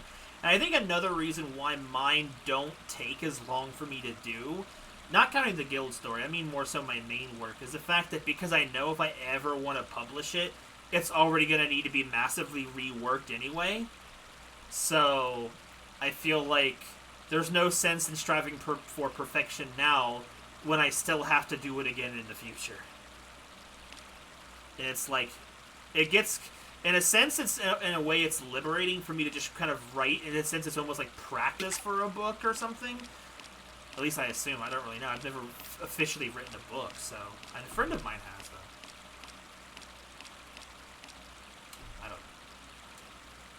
I also realize this kind of conversation is not something that people who are just passing through in streams would care about. I may just be scaring people away. I don't know if people are still my friends, but I'll give things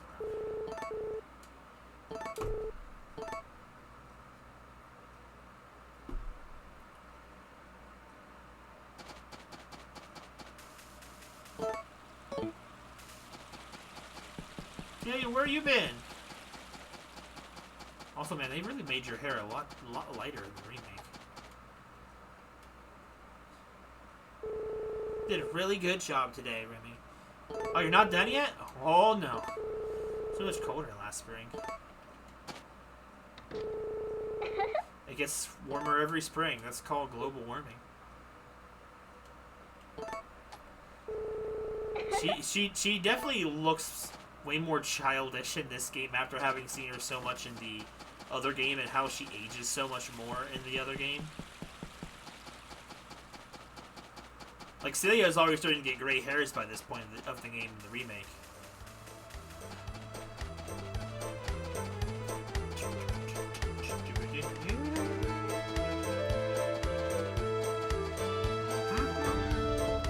Oh, that's the dumbwaiter.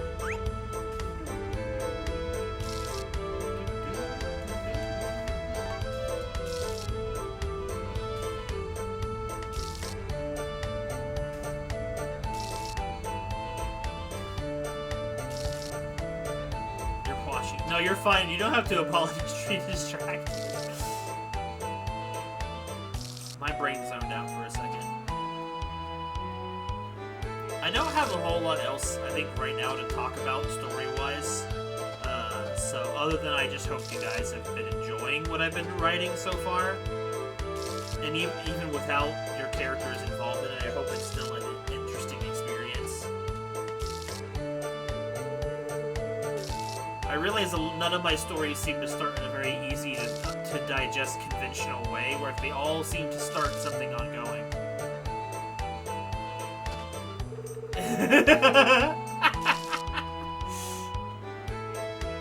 Is this just the whole game? I don't know why this game decided it needed to have its garden watered twice a day. There's just so many crops. See, here's the thing. This is... Oh man, I was flat out talking to you, Isolate, assuming you were lurking in the background and didn't hear a thing I was saying. I feel like that part of Squidward's like, I feel like and then you I always saw that episode recently the other day. No. I was just saying, you were talking to me the other day about, well, we've talked before about how your works take a lot longer than... No, you're fine! We were talking before about how it feels like my stuff seems to be written so much faster and yours takes a lot longer because you're trying to perfect it. And I think the reason that I can write so much quicker is because you're writing to have something fully finished and finalized when you post it, whereas me, because I know I have the realization that if I ever want to publish my story, I'm gonna have to rewrite it again. And it's like, so even if I perfect it now and take the time to perfect it now, I'm still gonna have to re-perfect it later. So it's like I stopped caring as much because it's like I'm just gonna have to do it over again. So it's like it's. I think that's the reason why certain chapters of my stories can just flow, because I'm not as worried about perfection. Because I just know I'm gonna have to repeat myself again later on if I ever do. Because I was mentioning to Sora, like a lot of the source material of my story and its world will have to be rewritten, because my friends all have ownership of their parts of that world, and I can't just use it freely in a publishing sense. So, in a sense, I'd have to basically restructure. I'd have to basically make the world a solo creation at that point, whereas before it was a collaboration. Not that my story focuses too much on their contributions to that world as much, because, again, I don't write other people's stuff very well.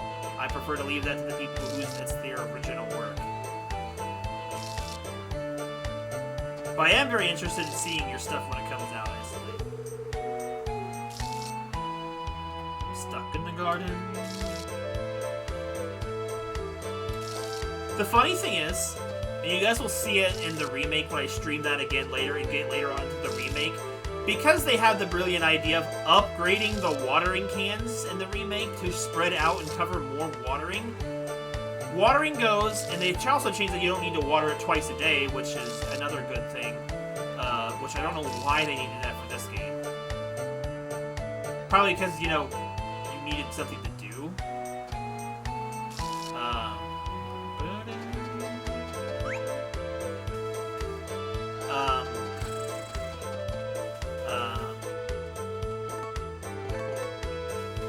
My brain stopped again. You can get your watering done when you have your tools maxed out in as little as probably 30 seconds to a minute, even the big stuff, so. Good to hear, Sora. I'm staying up late all these nights, and I ain't finding no frickin' bear in my kitchen. I'm starting to think people are making things up. But I can believe them. Like, it makes so... I'm so tired.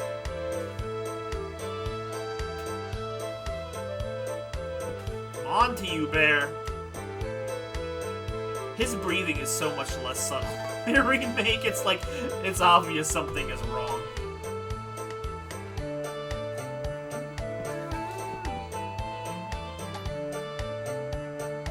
I keep loping around because I'm trying to see if this cutscene will trigger.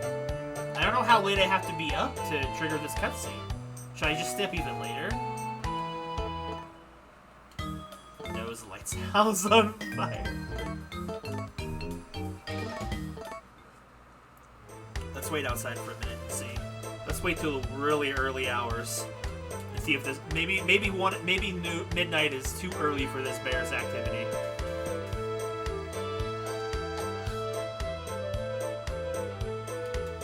And I guess all that to say, hopefully you guys look forward to the next chapter I write. I feel like I need to talk about something else because I've been talking about this for we're almost 2 hours into the stream. It doesn't even feel like that. Also, I do kind of miss the remake having this first-person perspective button. Completely useless. It still exists, but in the form of the camera. Which I don't even get the point of the camera on Switch, because... Or even on PC, because... Well, actually, all consoles have a screenshot button. It's of some form of degree. What even is the purpose of a camera that does nothing in-game? I don't understand. Oh well. There are still certain charms that this game's original graphic style has over the original, and I do still like certain things in the original over the remake, but the remake, in terms of gameplay, is just definitely the superior way to play this game.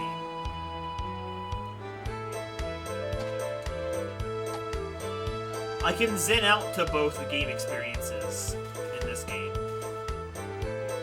So...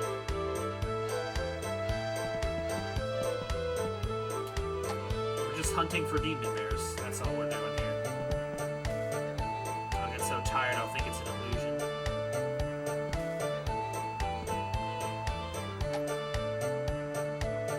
We're an all-night stakeout here. I don't know what triggers the bears cutscene, if it even does.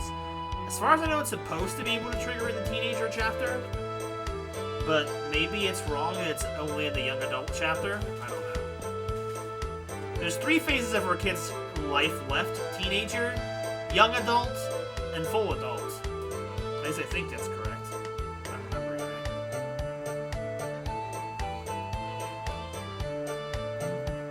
Okay, 2 a.m. Let's try again. Even then, it might just be a random chance anyway, even if the conditions are right. I hate games with RNG like that. I also keep checking all the doors, I just don't know which. Once the stage for movement speed slows down. Oh god, no, that would be terrifying! I'm honestly surprised the game doesn't do that at any point, as far as I know. That would be so freaking unsettling.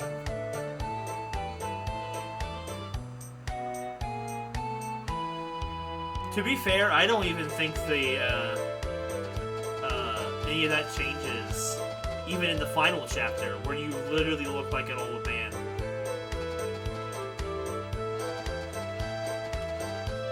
But bro, we suffer from mortality. The rest of the cast has immortality. I swear. I'll check at 3 a.m. and then I guess I'll probably reset. I don't think you need to stay up this late to see it.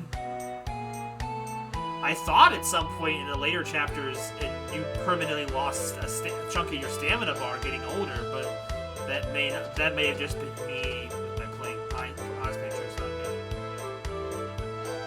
Let's see, 3 a.m.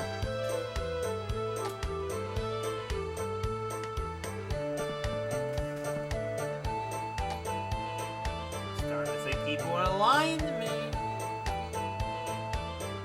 Suddenly teaching. Okay, there ain't nothing here. Resetting. Even with my sister, I never saw that that event in her playthrough either, so I don't even know if it's real. It subtly teaches kids getting old. So it's true. This game can teach some good life lessons in a way. I realize now with the place it is, you can't really see the Monado anymore. But you can kind of see the plushie I have of Hero Pond Ricky in the back. He's kind of covered up by the tree.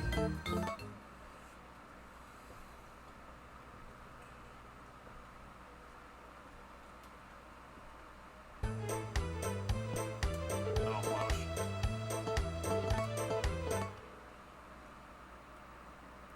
I'm still bitter that this song was not in the remake. I was really looking forward to hearing a remix of this song, possibly in a less obnoxious rhythm.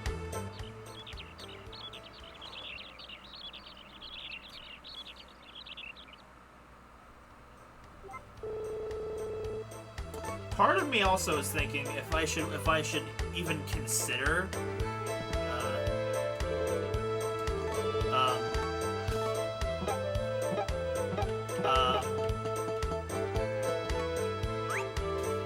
starting any new Harvest Moon playthroughs this month.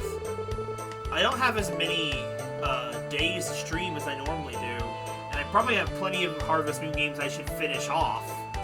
Like, this Harvest Moon game has a foreseeable end to it soon. Hero Pond Ricky, also amazing with a gun. Everyone else screaming. I didn't even see that part for some reason.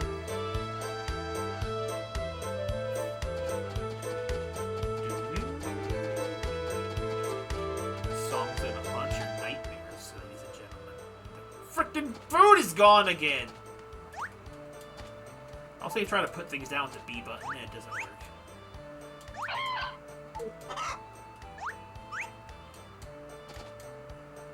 Inconceivable pain.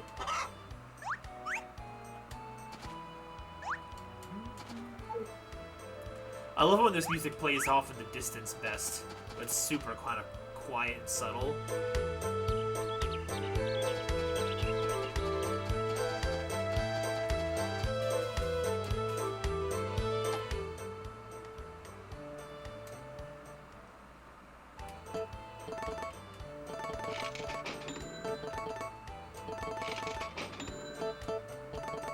Please tell me it was done by.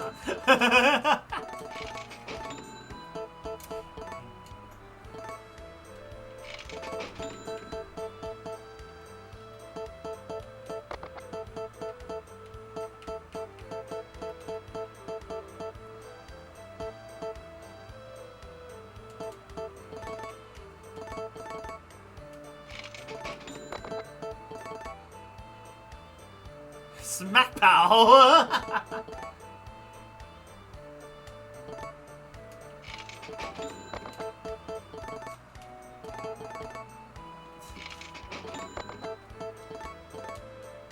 You even paying attention? I think Sora admitted hoping it was Ricky hitting Dunbon with a car. No more little.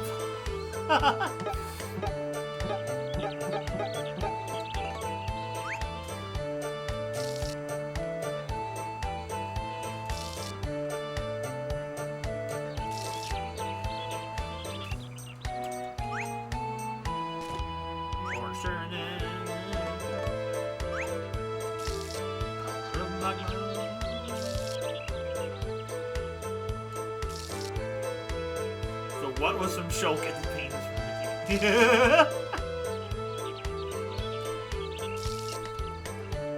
I gotta play Future Redeem soon. Hopefully, if my financial situation can finally improve, it'll be next month. I haven't even bought it yet. I can't afford the DLC.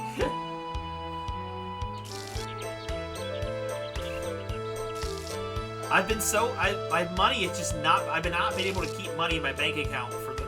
I mentioned today I was overdrawn, but that was my bank's fault. It wasn't really my fault. Oops, I don't want it. No water. He's gone.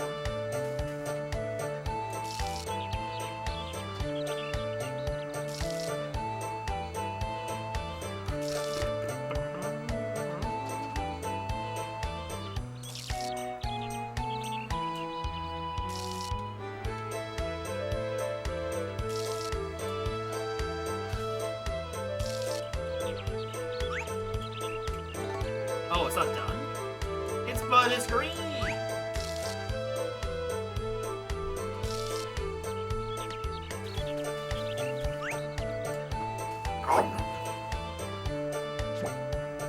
Eat the herbs, boy. This boy's been eating herbs for the last 70 years of his life. Well, he's not 70.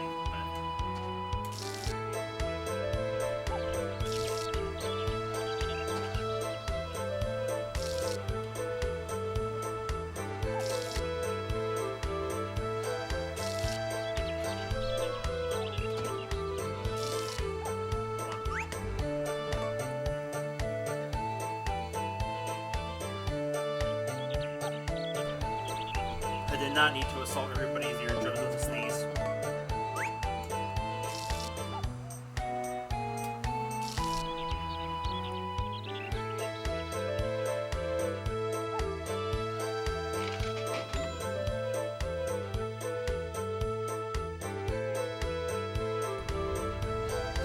Goodness gracious, I don't know why I'm sneezing so much.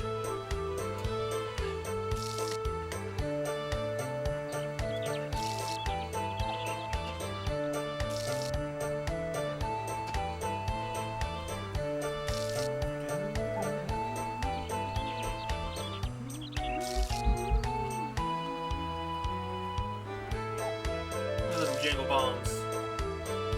I really wish that the flowers that looked like bombs actually were designed to look like Zelda bomb flowers. That would have been so funny.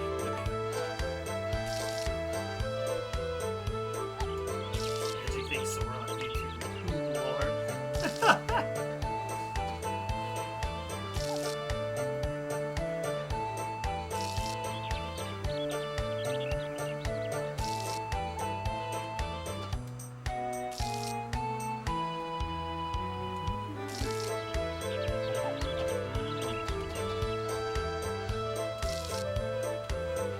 I love how a lot of this, like the stream has been, dialogue has been split into two halves. Me talking about a story that most viewers probably have no interest to read, which is probably extremely riveting for you. And the other half is me comparing this game to the remake, which at least has some kind of significance in terms of commentary. Outside of rambling, I just don't know how to do commentary.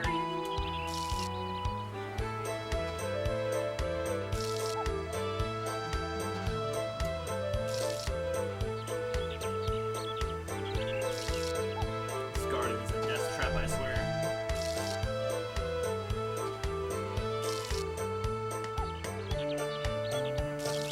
You're up on heart disease.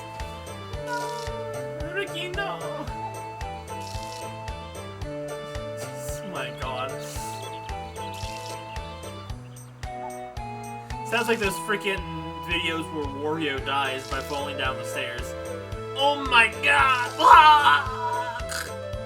And then you hear the ambulance.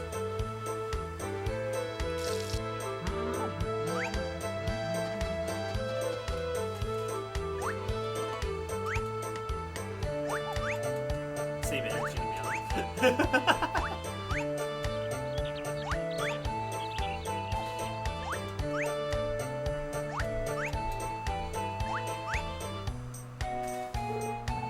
Wait, what? Van's in the shop today? You don't have to sit more.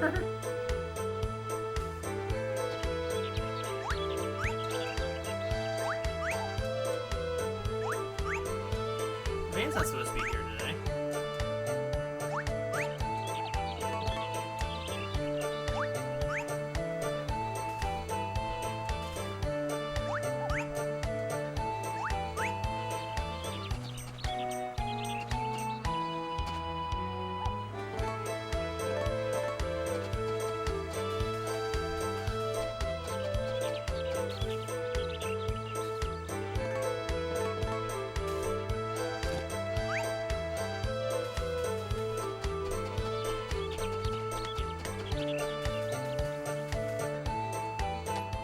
Nobody sneaks anymore.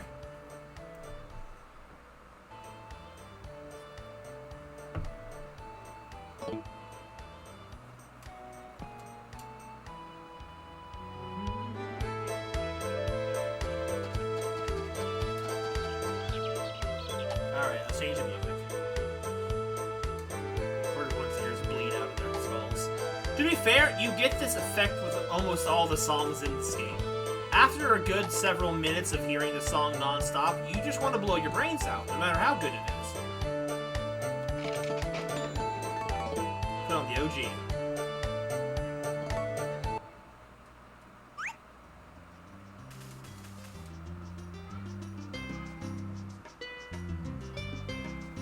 There was no paranormal activity.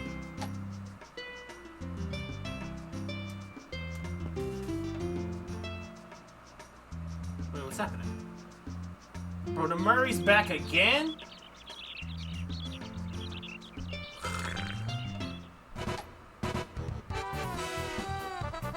It's the moisture. Wow, so we got more food here today. Now we're back.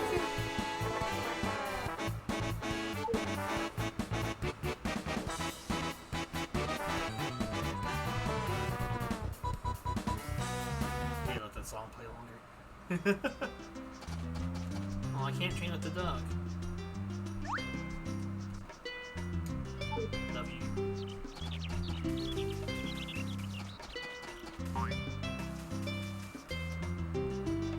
Wrong cow. That was even not on the right cow in that situation. Wrong twice.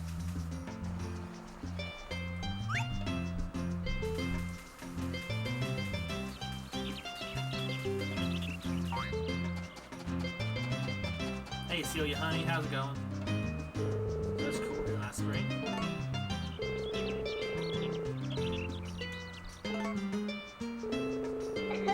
How does I kind of almost thought her entire head and hair were one unit, but she moves her head and her hair clips through her cheeks.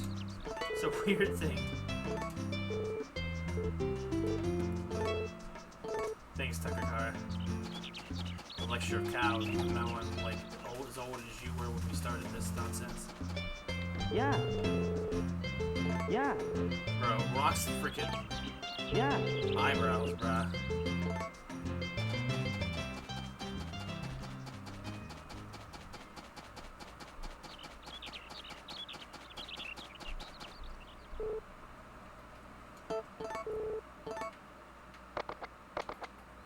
I don't know why I check his wares. He never has anything new in this.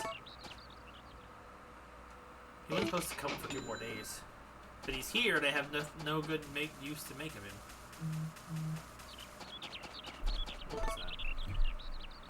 Anything important?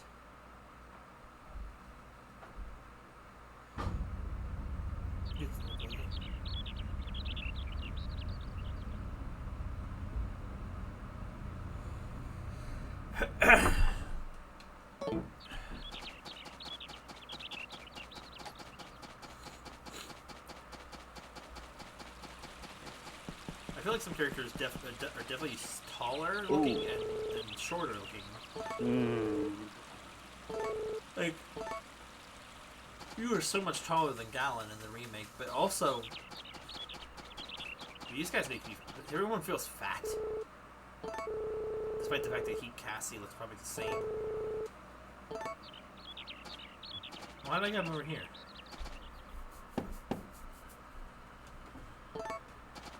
I don't remember why. I don't remember why I left the house today.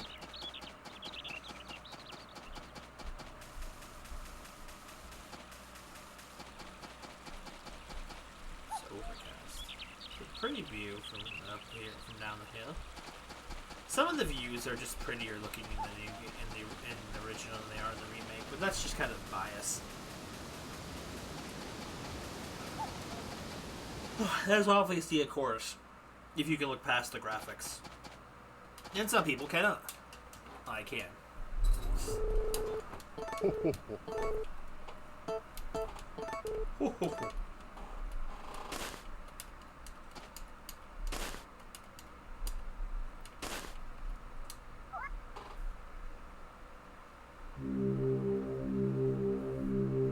Hip bone.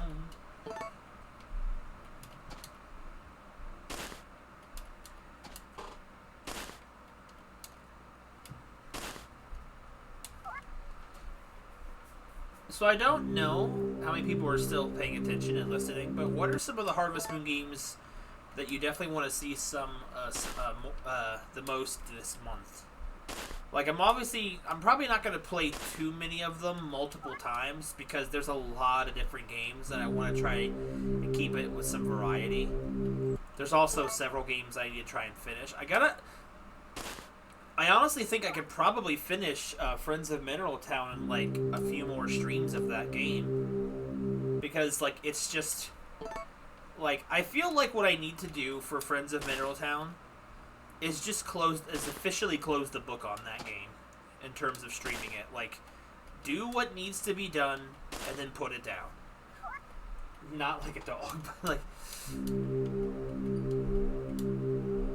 Just figure out, you know, what needs to be done with the game and do it. Like, I was off screen doing a lot of this behind the ball.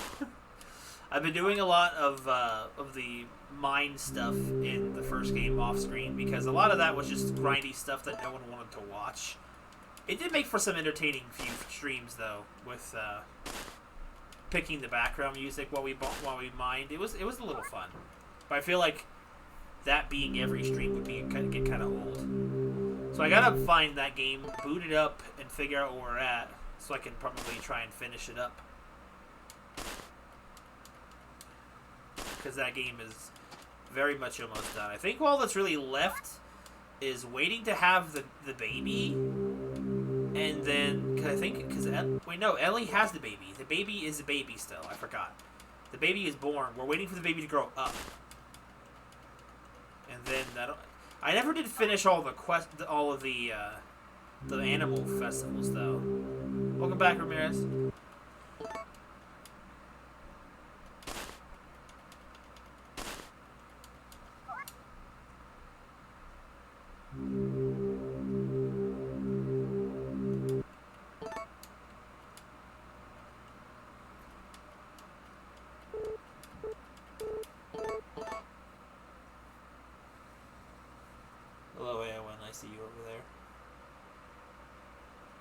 She hates her flea collar. Bro, he's so close to me.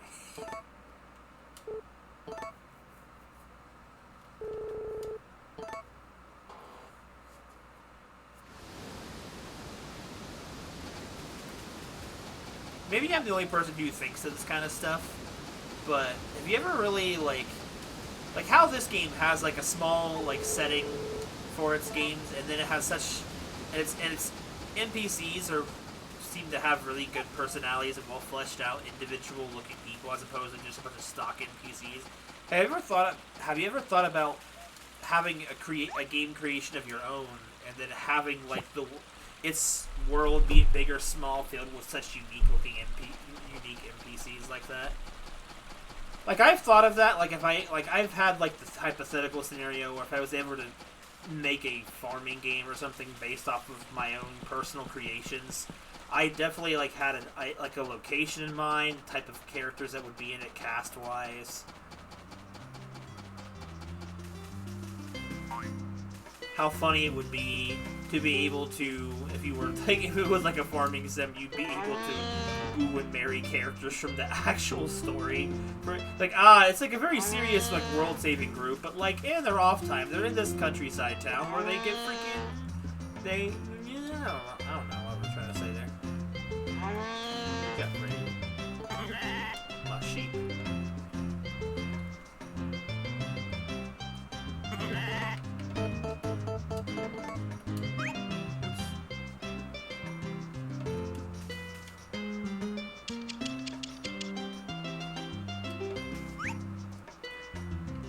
Can't find the wool. Like, kind of almost in a way like Harvestella kind of does it, where it's like you have a plot in that game going on for sure, but it also has, like, your at-home life that you kind of do on the side, and it's like, or there's other games like Rune Factory where, like, you have that whole adventure, or you have characters in that world that are from their own adventure, and they're settling down for quiet life or whatever. Life after the world is saved type of situations. I think even if, like, it doesn't have to be a farming game. That's just kind of one of those things I can easier picture because I see it a lot. I've played a lot of them. But, like, that's the thing I feel like shows or whatever, they don't show you because games are all about the gameplay, and like when the story's finished, the game is over. The gameplay is over. So it's like you don't really get to see much of characters having an after story type of thing. After stories don't really seem to happen that much because I feel like a lot of people, in terms of their media, be it like a romance or an action fantasy story or whatever it is, they're only really as concerned about things once the main plot kind of like is like resolved in a sense, and like when it's done, there's no point to certain things, you know. Like, for example, like I've seen a lot of animes where for them the interest is about, say, the romantic couple getting together, but then like the shows or animes or whatever they are, they always seem like they end right as like the guy gets the girl or vice versa or whatever the romantic pairing happens to be, and it's like it's been boom, it's over. You don't get to see anything else other than like, oh, well, I guess I just assume happily ever after. Like, not a lot of media seem to touch on character after stories very much, and it's almost like they think those characters have nothing else to contribute once that part of their story is over. It's like for romances, the characters have nothing else to contribute outside of, you know, their entire arc of trying to get the girl or get the guy or whatever it is. And it's like, I always feel like that's just kind of like, I always feel Rex the failed husband trying to raise three. Exactly. I still think it's weird he's a freaking harem dad and harem husband, but that's besides the point.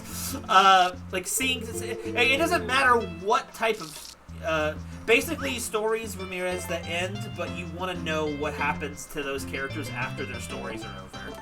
Like, I feel like medias don't do a lot of that, and even though I haven't played Future Redeemed, I feel like Future Redeemed is the closest we get to seeing some of these characters, like, for the Xenoblade cast, what's happened after the ends of their games. Like, obviously, we can tell by the way Future Redeemed starts off with Rex being one of the protagonists, and that he has 3 daughters and stuff. 3 daughters, 3 wives. It's like, you can kind of get an idea of what his life was like. And then again, I guess that's where the fan artists, and fan comics come from. I love that concept too, because it's like, but it's like something you don't see very much. See, that's something I kind of want, and I don't mean to go all the way back into my story again, so I promise I'll keep it short and just to the topic at hand. But like, what the heck? Hey, turn around. One thing I've wanted to do in my story is I didn't want the potential relationship, and I'm not going to confirm whether or not, say, Rem and Aqua are together, because there are certain characters that show up later that definitely seem like they're also romance potential for certain characters. So I don't want it to look like it's a thing, but it's an assured thing, even if some of my art and stuff kind of suggests otherwise. But like, point being, I don't want the relationship arc of characters having a will they, won't they type of thing be their entire story, and then once the result has concluded, it's over. Their story has nothing else to give, because the whole point was getting to that point, and I absolutely hate that. Because I feel like if that just means your characters feel like that all they had to give to the story was if they were going to get together or not.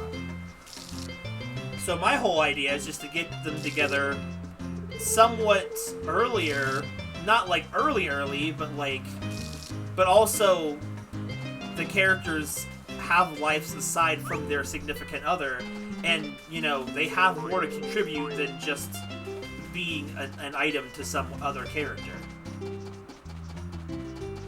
And it's like, that's why I try to get some feedback on people like my sisters who watch a lot of animes and mangas and stuff, of what ones would work. And I always try to, I definitely knew, because I'm like, how long is too long for a romance of an ongoing series to go on? If their stereotype just exists for its own sake. Like, that's for example, I don't know if anyone has seen it. One anime that I've seen all the way through is Clannad.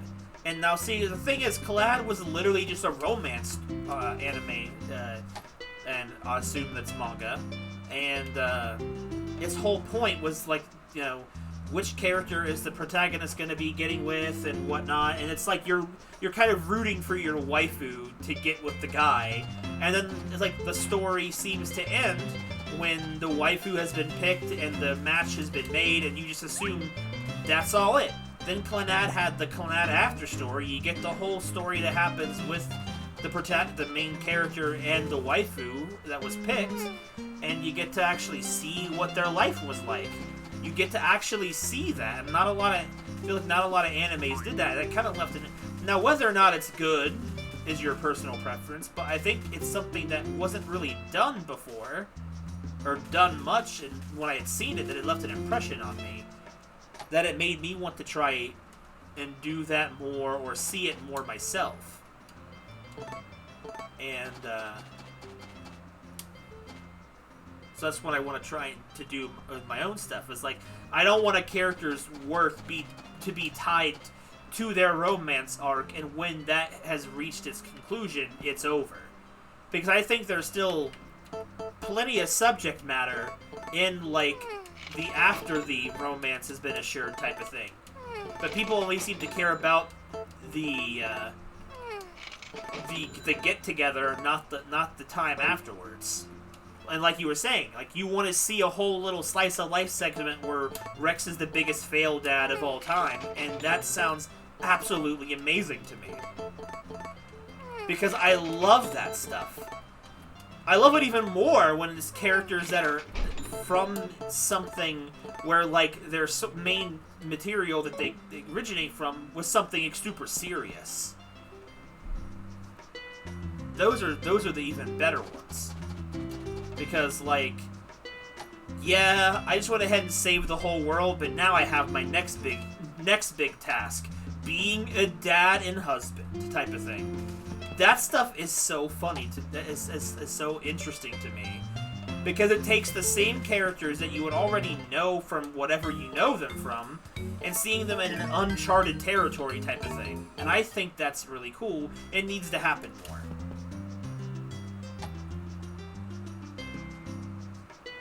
Where is this demon bear hiding? I really wish he'd come out and play.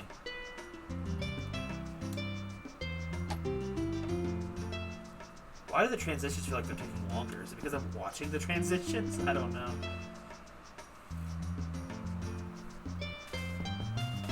There's in the chat. He's right here.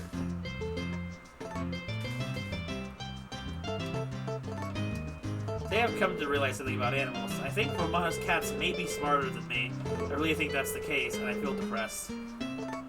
My son only complained in the remake that I just didn't have time for anything but the farm work.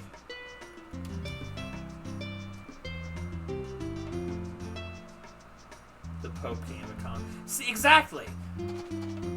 More stories need aftercare, essentially, and the fact that they don't bothers me. There's so much untapped potential in those situations, but so many stories are written with the clear destination.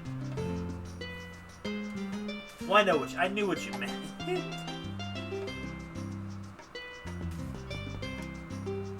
I'm starting to believe that this cutscene's not real. This last check, I'm gonna reset and then go to bed.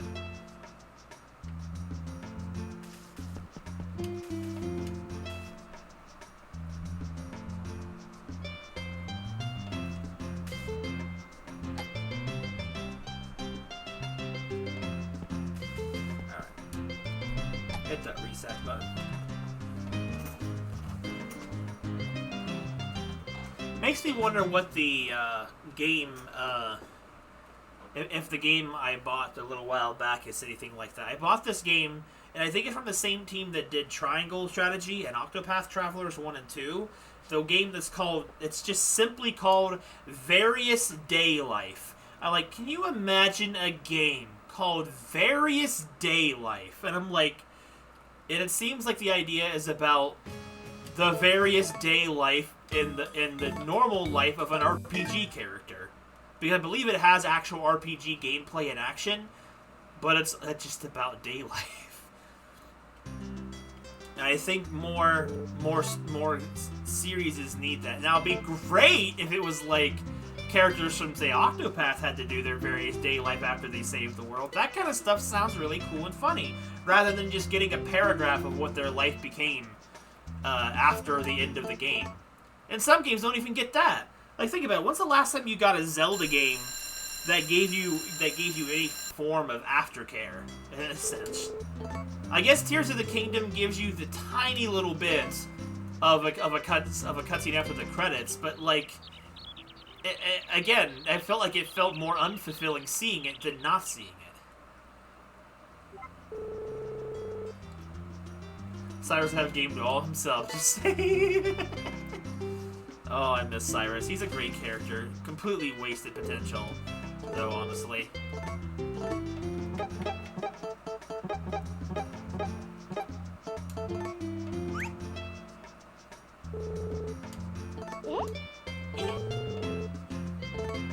I miss that little man.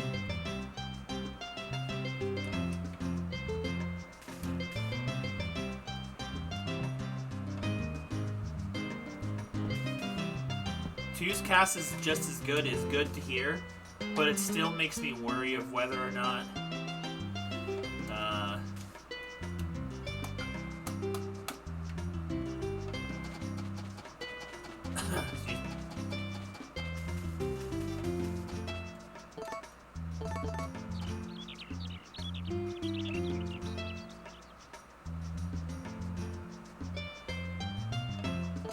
Ramirez? Are you a Byleth hater?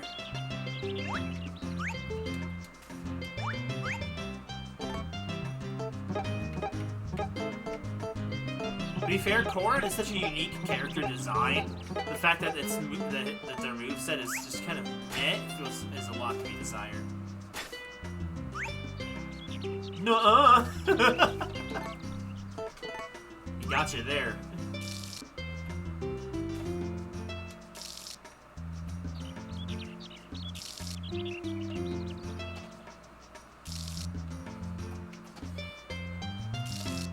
Robin was like a first attempt at a really cool combat mage for Smash, and I feel like some of Robin's moveset's kind of disappointing. I don't know. I mean, to be fair, I'm not very good at playing as Robin.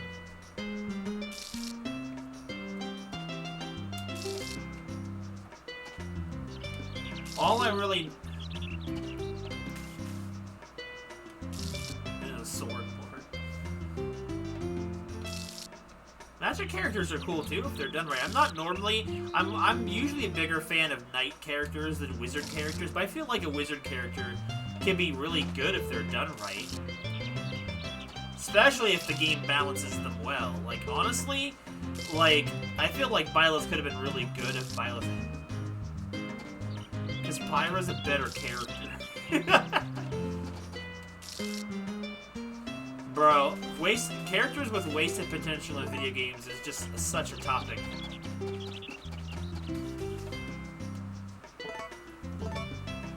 Okay, so let's talk. We'll use that as a way for me to talk about something else. Yeah.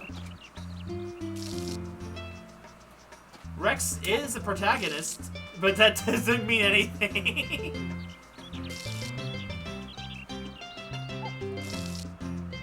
Okay, so here's a question then for you guys, especially when it comes to a video game.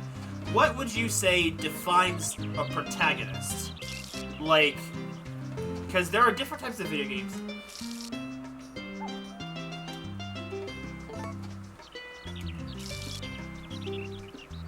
Like, what would you say, exactly my point, it means nothing.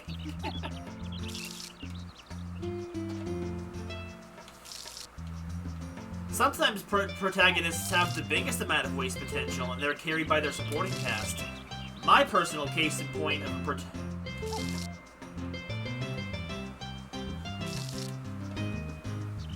Okay, but here's the thing. If we only stick to characters that people are asking about, people will never try anything different. Most people weren't going to ask for Byleth because Byleth was literally brand new. Byleth didn't have as much time as other characters to get a fan base, but that doesn't mean they're less important characters. Ramirez, what are you doing?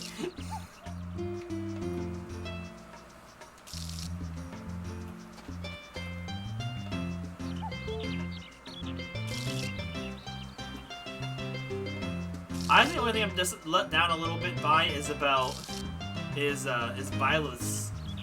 moveset, because I feel like there's a lot of potential in there that doesn't get used because Byleth is using 4 weapons at once. Which is cool, but like I feel like it doesn't make any weapon really super stand out, personally.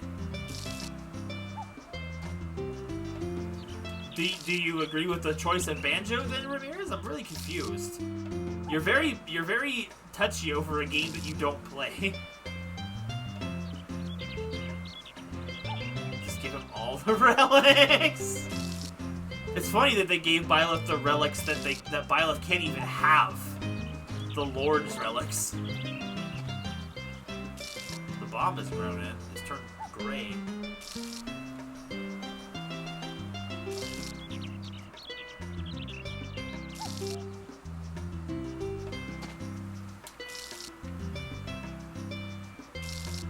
I honestly don't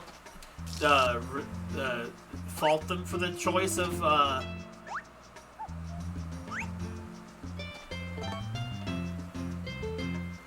since when was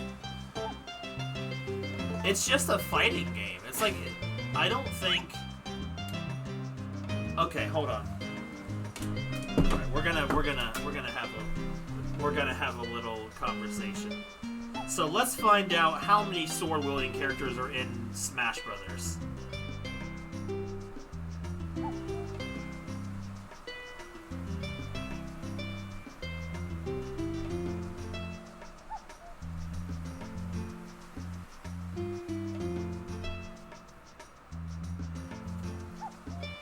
Okay. Out of the Smash Bros. Ultimate cast, 82 character roster, only 22 use a sword as their primary weapon. So wait, some people say 20? What? What are, these numbers are a little inconsistent. Hold on, let me have a look at this. I need to look at this thing. They might be counting something different. Okay, Byleth, Chrom, Cloud, Corrin. Dark Pit's not a sword user! The Hero, Ike, Link, Lucina, Marth, Meta Knight, Me, Sword Fighter, Pit, Bullcrap, Pyra / Mithra is counted as one character, Robin, Roy, Sephiroth, Shulk. Did you count Sorg Minato as a sword? Sora, Steve, Toon Link, Young Link. Okay, technically, I guess Steve is a sword fighter. I guess. But it's a bow. It's a bow staff thing that he breaks into half to use daggers. I'm kind of surprised they didn't even count freaking Steve is not a sword fighter. He's a sword 2 attacks. Dude, and 3 of these characters are just different versions of Link. I'm surprised they didn't count all 4 versions of Hero.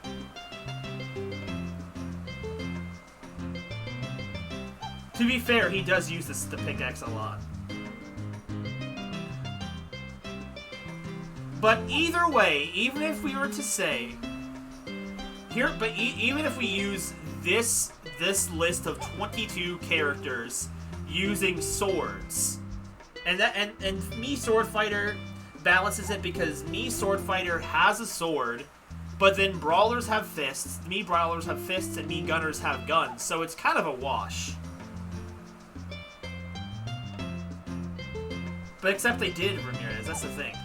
But either way, 26.8, according to these numbers, 26.8% of the roster is sword characters. Or characters with sword-like weapons. And again, Robin does barely count. Robin's literally a mage, for the most part. Well, but still, even then, 73.2% of the roster does not use swords. That's over that's nearly 3/4 of the roster that does not use swords. And that's not even counting Ganondorf, because Ganondorf has a sword in his moveset, it's just not his primary weapon. It's just one smash attack. Well, it didn't count Joker either. So there's that.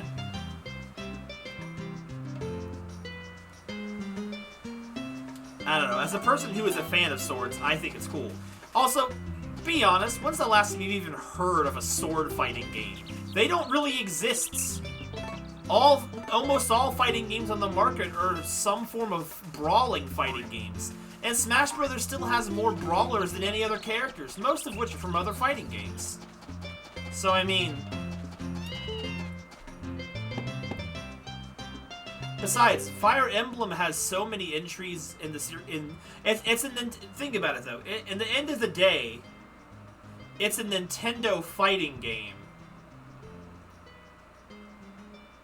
It's a Nintendo fighting game, and with how many Fire Emblem games have been made, in the grand scheme of things, only a couple of Fire Emblem games actually had characters from the representative series. Like, heck, half of the Fire Emblem roster is straight out from just Awakening itself.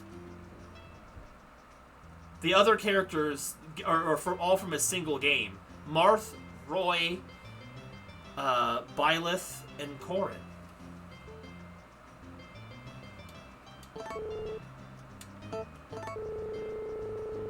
Wait, so Robin, Chrom, Lucina... Wait, then what's the character I'm missing if there's 8 Fire Emblem characters?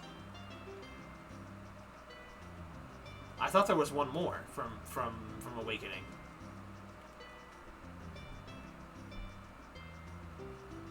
Ramirez, I thought you were a Fire Emblem fan. You really confused me.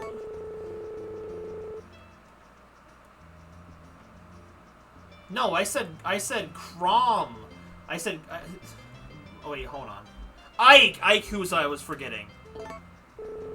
That's who I was... But, like, to be fair, like, the amount of Fire Emblem games that don't have a character representing them, despite Fire Emblem being a big series, is still, like, hardly any. What character would you say should have been in there more as a Nintendo character there, then? Pokemon still has just as many characters.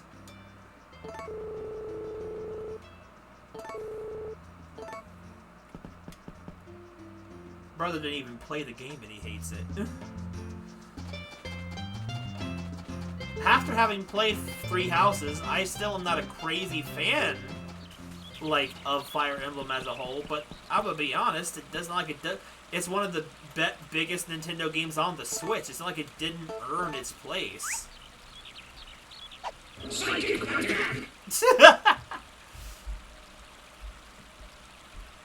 I didn't like Banjo-Kazooie, but look at the timeline we're in.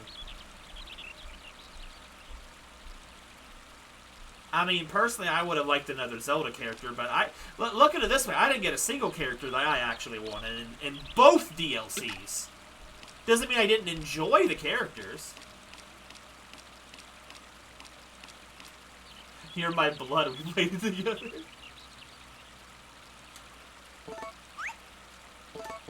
I would say ARMS was a big part of the Switch's identity, but it wasn't. But at the end of the day, it was Sakura who wanted to put characters in Smash. Nintendo gave... not Sakura. Nintendo gave Sakurai a list of characters that he could pick from. And he picked the ones he wanted to do. Because as much as you may not like it, at the end of the day, Sakurai wanted Byleth in Smash. He enjoyed Three Houses enough to put Byleth in the game. He enjoyed ARMS. He wanted to put an ARMS character in the game. And the developer of ARMS picked Min Min to be in Smash. I'd say it too. Brother D. My blood.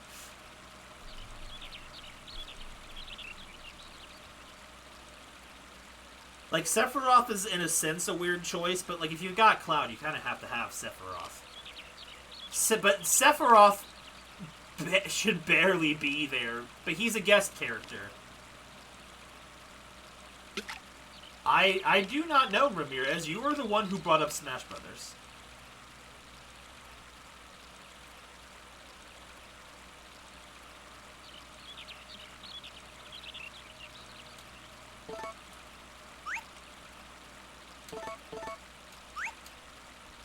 Harvest Moon is just a springboard for all kinds of conversations.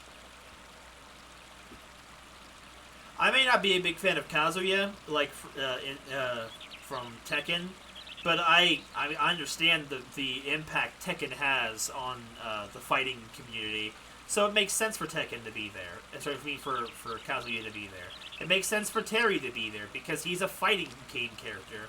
And he's a big representative from, like, Spain's culture, because apparently they love Fatal Fury. He was reaching to all different kinds of demographics, and obviously I'm sure Banjo-Kazooie came mostly from the Northern Americaners. I don't like the input stuff either, that's why I can't truly main Terry. I like playing as Terry, but I cannot do his inputs to save my life. Kazuya is even harder.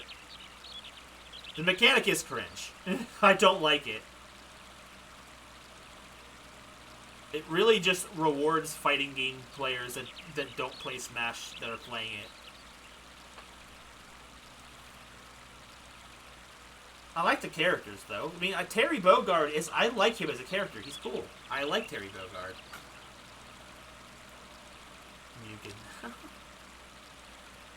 I would have liked to have seen some more past Nintendo characters be in that DLC roster other than just Banjo-Kazooie and Piranha Plant. So, I mean, like, Joker's cool. Joker's probably the only character of that pass I ended up loving so much, their inclusion, because of what I played their game. The only other character that I think I loved their inclusion of just as much was Pyra and Mithra. Because Xenoblade Chronicles has become a massive Nintendo IP, and having just Shulk was weird. I can't wait for the next Smash Brothers game to come out and we have freaking Mio as a playable character. I feel like she'll play really fun. And I'm just thinking, like, come on, there's no way they're not going to use her. Her using her chakra arms could make for a really fun playstyle. I don't remember some of the other characters from past 2 as much. Basically, my favorite characters from the DLC from Pack 1 was easily Joker, and Pack 2 was Pyra and Mithra. I mean, they might do Noah as well, but Noah, I really don't feel like Noah is as unique to bring to the table as Mio. Unless they play like a duology character, like you can swap between them, like they tag out or something, and their final smash is the Ouroboros, you know. Man, if they had that in their regular moveset, it'd be pretty freaking busted.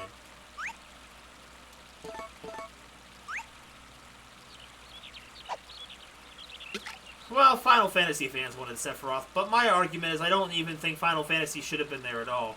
You know what? I'm going to go back to the fact where I mean, Sephiroth's cool and I like him, but don't get me wrong. There were so many other characters I was wanting, though. I remember back when I was pitching for the idea of the Octopath Travelers, or at least a couple of them being like some kind of set of characters you could tag out between different movesets, which would be really confusing, but I'm like, there was a lot of potential there, which I knew wasn't going to happen. Dude, I'm surprised Dante didn't get in. There was so much pull for Dante. He just didn't have a relevant game. I feel like. Actually, no, Devil May Cry 5 was like coming out around that time, wasn't it?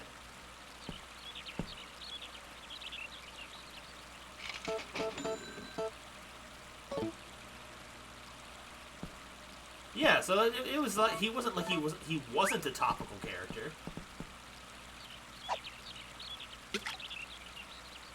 Dante's got so much more to offer though than just sword guy. Not to mention he literally has the Ifrit brawlers. He's totally like a punchy brawler. Dante has so many tools in his freaking arsenal. He would have been a really cool addition. Maybe not so much as maybe not Virgil as much, but Dante for sure I could have seen.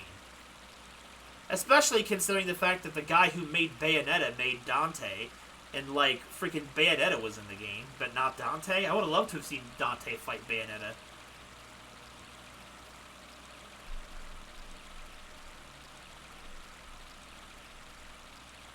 I don't have a lot of personal care for Dante, but I do like Dante. See, that's what I mean, like, freaking Dante has so many different move options.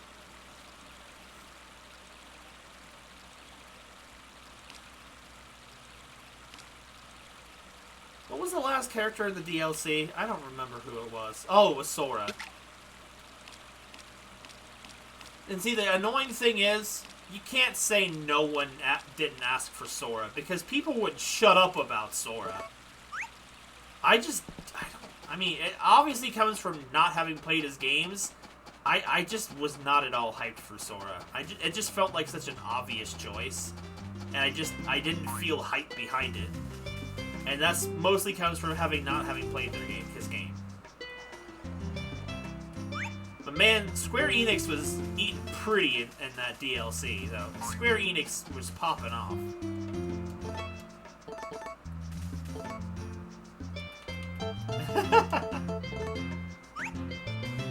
Bro, the fact that Sora had been the top vote for getting into Smash since Smash 4, it's like, man, okay, they were definitely waiting for him to be their big finale.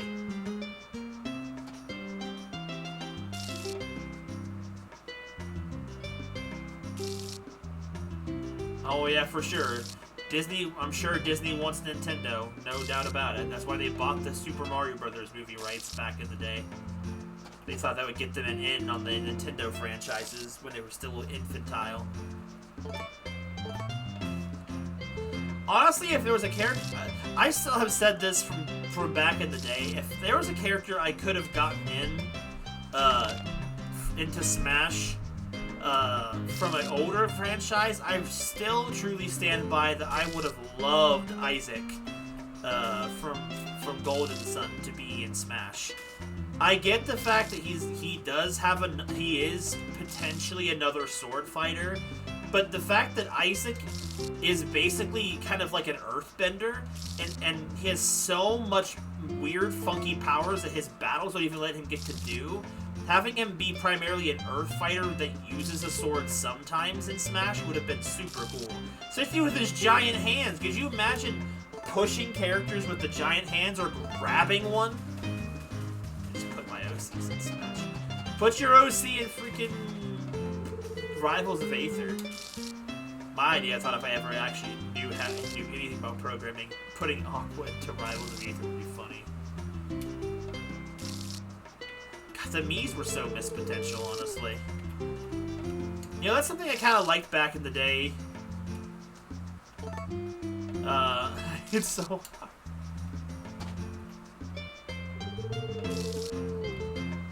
He's talking about what I said, Ramirez, not about what you said.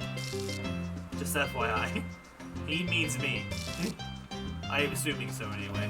I feel like Ice knows how to make me.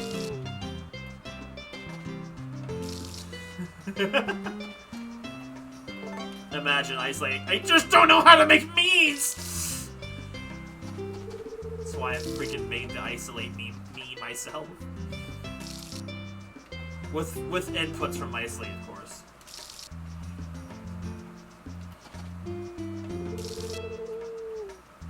I really how to make a minion in me maker. I really wish we could have gotten Isaac or some kind of character from Golden Sun. I freaking love Golden Sun.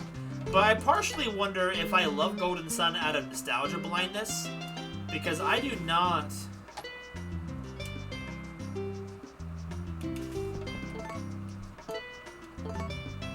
I missed it, didn't I? By a second. Oh, she's not even in here. Hey, Lois, this reminds me of the time I got turned into a maid. I'm doing freaking Lois's voice, I tell you that. I don't know how to talk as Peter. I don't know how to do a Peter Griffin imitation. Good night, Celia.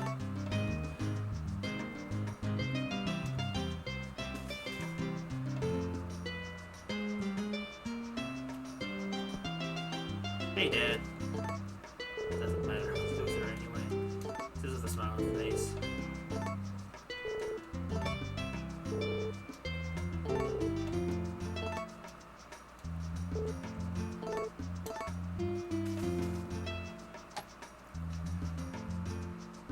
I think we'll probably be doing one more day in the game, and then I'll probably be in for tonight, I think. That'll put us around 3 hours, which is what I like to do. Set everyone free from the farming world. And I might go back to work on writing afterwards. But that's enough of the stream. I gotta get back to writing on my Nintendo 3DS. I don't know, I feel like there's just not a lot of other major IPs that Nintendo didn't cover in Smash Brothers, honestly. Exactly, Isolate, that's the problem! I gotta repost that meme I made of you again.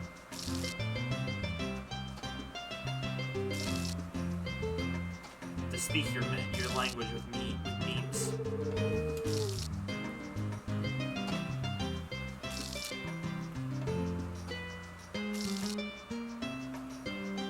I'm really hoping once I can get my financial situation turned back around, I can afford to have another day off again and stream a little bit more often. I really do miss having at least 3 days a week to stream. Mostly because of so many games I have going on, I feel like I don't have enough time to play them all. Give me that ball.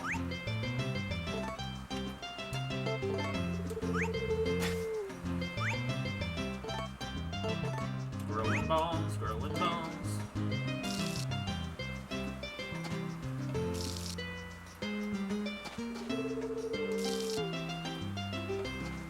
love these light bulb plants for no reason.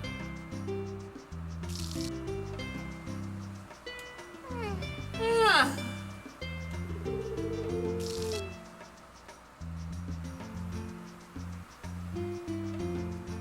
You're slowly going insane. Sora, what's wrong? What happened? What happened to you?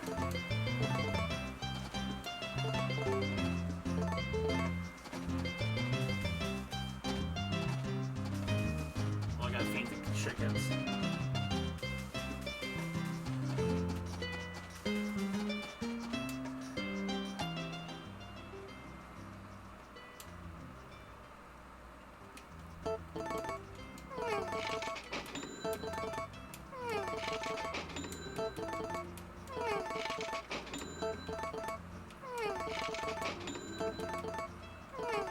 Yeah, all kinds of seeds in here.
I kind of miss having a tool shed in the remake, honestly. I zoned out there for just a second, or rather, I just kind of went into focus mode. But yeah, if there's any recommendations of which Harvest Moon games you guys want to see this month, aside from Stardew, because I'm going to do Stardew anyway, and people who said that, let me know. And let me know whether or not I should try to start any new ones. I think... Oh, they don't have my bookshelf behind me anymore. I changed it for the dresser.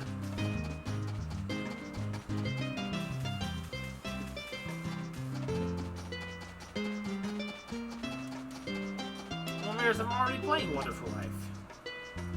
I'll probably do the same thing I do every year, where I'll probably put up a poll of which game to play again for the last stream of the month, which I usually do. Else I don't get to everything. Maybe what I'll try to do is I'll try to get the stream with Potato Bot out of the way with, you know, Innocent Life, a futuristic Harvest Moon. You guys remember that one, right? Potato Bot tries to woo the PlayStation Vita. That was a game I meant to actually still play more of. We've only ever had one stream of that game outside of Harvest Moon month, unfortunately. I wanted to do more. The problem is it's really hard to do that game because it's so Potato Bot tries to human. Could be just me trying to human, you know. I gotta learn my stats.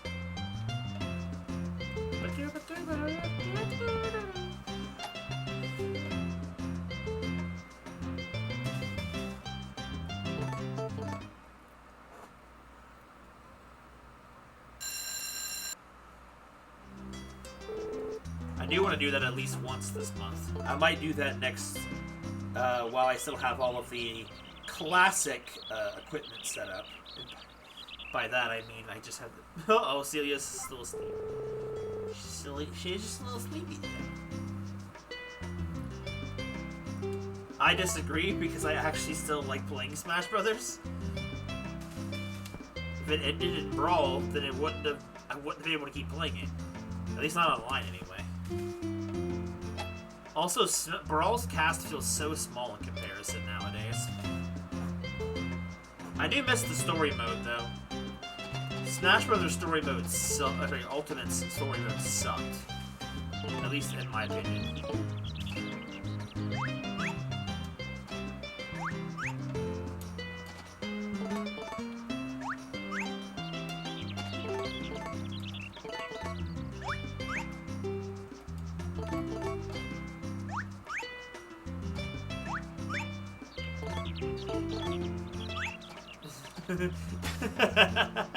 Nicely, like, we're not stopping this train.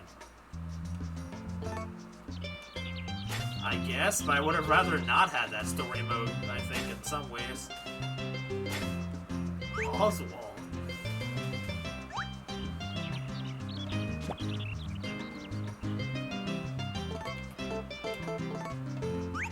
Playing as Joker in a fighting game in Pyra is really fun. Playing as RPG characters in games that aren't RPGs are always super fun. Which is why I really wish we had gotten Isaac. I just kind of wish, in terms of Nintendo characters, we could have gotten the Skull Kid or something. So another Zelda character that hasn't been done.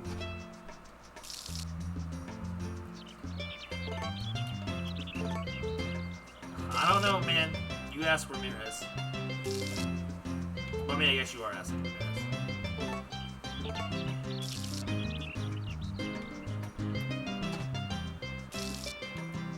There wasn't, but it, I mean...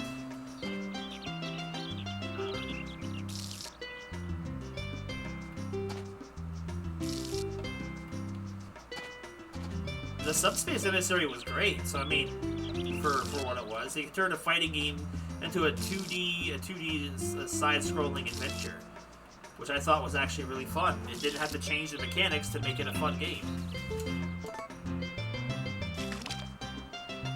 Good point, Isolate. The Zelda franchise lacks on a lot of characters that can actually do something. Vati could have been a pretty good choice too. The Wind Mage Vati, like, he's not a big Zelda character, but he's one of the best villains, one of the main villains of multiple games, like 3. Granted, his form in Four Sword Adventures was just a giant ball with wind powers, but you know, he had presence. I did complete Smash Ultimate Story because I had to unlock the characters, and that's the best way to do it. And it's awful. But I think even with Vati having more games, I think the Skull Kid is still more iconic for a Smash Brothers character. Heck, freaking Vati got it. Dude, freaking Vati has been the main villain in 3 Zelda games, if I remember correctly.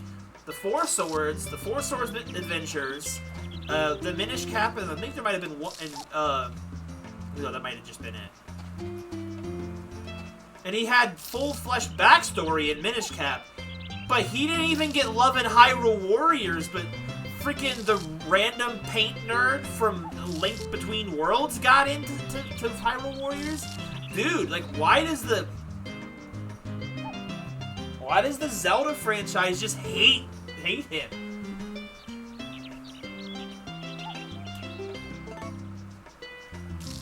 Like, Vati, I always thought was a really interesting concept for a villain, but granted, his first 2 entries were just him as a wizard that stole maidens.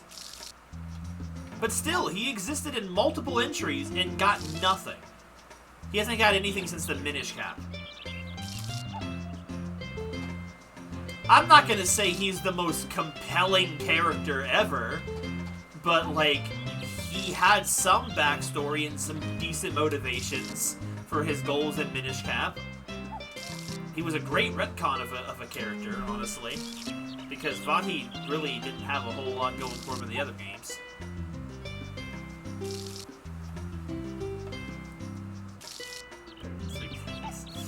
Fair. But nothing gives Vati love, I swear. Not even the franchise. Bro, here's the thing, though. Freaking Breath of the Wild gave us, like, so many characters that couldn't even... Tetra would have been good.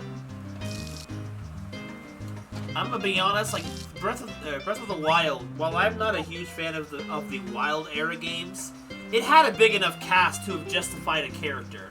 Like, granted, I know Tears of the Kingdom came out way after Ultimate was done, but it was still out during the time where some of those characters could have gotten, Watering Can L.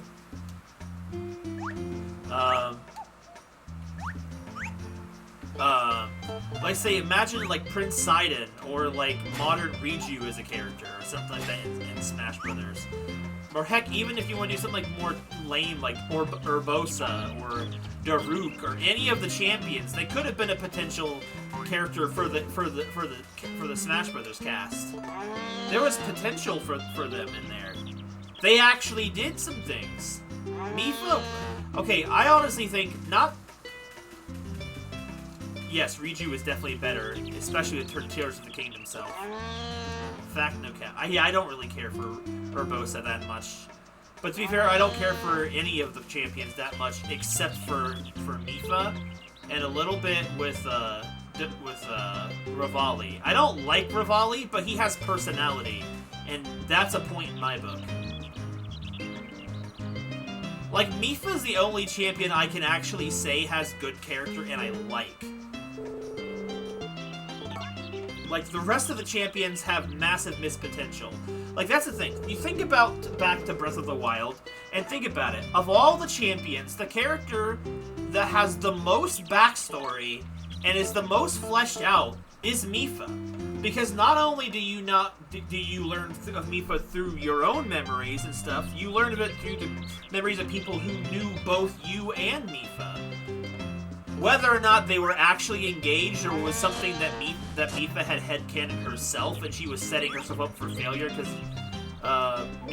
Link liked Zelda, which is not really confirmed, in my opinion, whether or not which one was which. Like, Mipha had so much more backstory going for her. So in my eyes, she was definitely the most popular of them. I think, and the most well treated. You could have gotten away with giving her random water abilities and a moveset. I would have loved to have played as Mipha in Smash Brothers, because being able to play as a character with a polearm for a weapon in Smash would have been so cool. It would have been something different from the everyday anime sword fighter that apparently Smash is overcrowded with. You know what I mean? Like, growing up is realizing that freaking polearms can be just as cool as swords. I still prefer swords, but yeah, but they wouldn't pick her over the other champions. Which is a shame, because I think it's just like, oh, we gotta have people that have easy to understand, like, things like swords. True, Ganon having a trident would be super sick too. Heck, even if you kept Ocarina of Time Ganon's design for Smash Ganon, you don't need to. I mean, I do like the fact that they gave him the sword from the tech demo, which is a really cool thing, and from Melee's victory animation for his Smash attack. But freaking Ganondorf from Ocarina of Time, the Phantom Ganon, did use that Wizard's Trident as his catalyst for magic spells. So he has a trident in his Ocarina of Time design. Hyrule Warriors Ganondorf is a good Ganondorf. I will agree. I hard agree with that.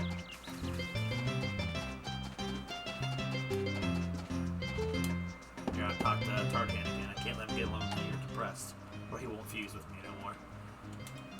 Buddy, howdy y'all. Got anything to eat? Hey, you think I'm pretty manly? Yeah, I do. Hey, oh, you're the only one who said that. You're my kind of guy. That's it for today. See you later. I do have a bias, and I think Ocarina of Time's Ganondorf is my favorite design. But mostly for the clothes and just the fact that his body shape seems more simple and less over-exaggerated. Like, freaking Twilight Princess Ganon and his armor, he always felt like a pot-bellied, beer-bellied dad or uncle type character that just... I wasn't a huge fan of the Twilight Princess design of Ganon. It was fine in Brawl, but it's just far from my favorite design of Ganondorf. I didn't mind the samurai one from Wind Waker. And I really do like the one we got for Tears of the Kingdom. All versions of it. But, like, I don't know. I think we should have had a return of Warlock Ganon at some point. Like, Ganon is a master magic user born from Kumi and Kotake, and we never get to see him use magic spells, hardly ever anymore. Well, he does have a bit of a belly, but he's like, well, at least you assume so. I felt like he's like has like that massive chest. It just his lower half of his body is tiny, like most Wind Waker characters. Ganondorf from Wind Waker had the biggest boobs of the franchise. Even the King of Red Lions in his human form had tiny legs and a big body.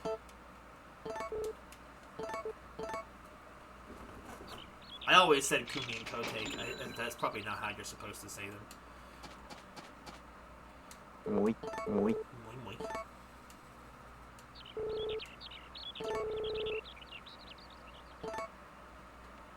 Can you? Oh, you can see them around his body when you're not zoomed in. Honestly, I definitely think we should have had more instances where Ganondorf was using both his magic and his weapons. I will say, while it wasn't his trident, seeing Ganondorf get to use, like a Naginata, like a polearm weapon, in Tears of the Kingdom was pretty cool. And then even using the hammer-ish weapon he had, the giant club was pretty cool too. It's just a shame it's a good Ganondorf in a bad Zelda game. I'm gonna die on this hill, guys. You mark my words. That Tears of the Kingdom is not a good game. It just feels like a definitive version of Breath of the Wild. It doesn't feel like a proper sequel, both in lore and in gameplay. Like, isn't it amazing how like in less time, with less resources, they managed to make Majora's Mask a sequel to Ocarina of Time and make it have its own completely full identity? Built like a hippo again. That's why I love Ocarina of Time Ganondorf's design best, because he was buff and swole, but he had pretty realistic proportions. Yes, he's Gerudo shaped, I suppose.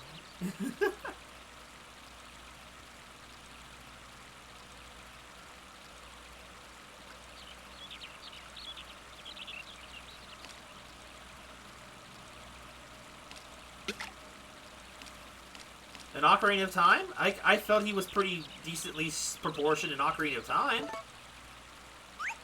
Oh, that's what you... Never mind. Gotcha. Yeah, he's just like a Hulk. He looks like a small version of the Incredible Hulk.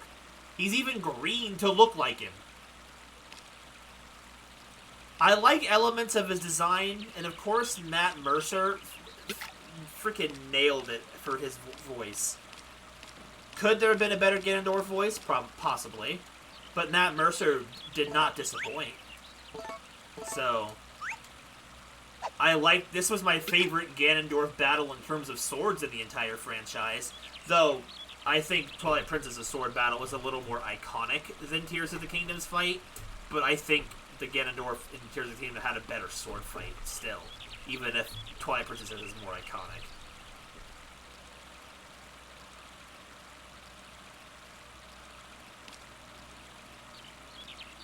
Wait, what? Oh, that's what you meant. Also, that reminds me, another character that could have been a character in Smash from Zelda, you could have had Zant from Twilight Princess.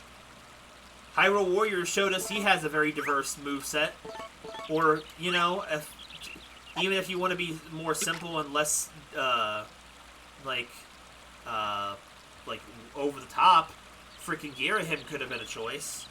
He would have just been another sword fighter character with some forms of magic, but it was an option. You don't like Zant? That's fair. I mean, to be fair, even Twilight Princess didn't like Zant because they freaking... They freaking just didn't do anything with him in his game. He was there like a couple of times. Freaking Ganondorf had a bigger presence in the game where Zant was supposed to be the villain. Repping one game, I guess, can be cringe, but to be fair, with the Zelda franchise, if you're not Link, Ganon, or Zelda, or an alter ego of Zelda, you truly, really do just kind of get to be one-off. The Breath of the Wild era of characters is the first time we've actually had returning characters that actually do something. So, I mean, the fact that certain Zelda characters can really only appear once and have a sustainable presence in the game is, you know, is pretty good. Like I said, Vaati's like the only other Zelda villain that's appeared in more than one game, and he never gets representation. Not even in Hyrule Warriors. That's what bugs me. It's like, here's the thing, and let me say, I'm not like a huge Vaati fan, but I feel like there was a lot of missed potential with Vaati, especially considering he's been in multiple games. Like, he could have come back in some other installment and done something, but like, he doesn't even get referenced anymore. Is it because the only game that actually made Vaati good was a Capcom Zelda game? Because Capcom Zelda games are some of the best Zelda games out there, let's be honest. Especially in the handheld market. Well, Capcom only did handheld Zelda, so I mean, kind of no contrast there. Because Capcom worked on the Minish Cap, and it worked on both Oracle games. The Oracle villains are cool too, but like, most people don't seem to remember the Oracle games for some reason. I do not know why. Is it like, did people just not play the Game Boy Color? People always remember Link's Awakening. No one hardly ever talks about the Oracle games. I want to do an Oracle game on stream. Maybe I should do Oracle of Seasons sometime. I wonder how the password system will work with Nintendo Switch Online. Has anyone here actually played the Oracle games, by the way? I'm hoping I'm not the only one who's ever played the Oracle games. But it's very possible I am. In this chat, anyway.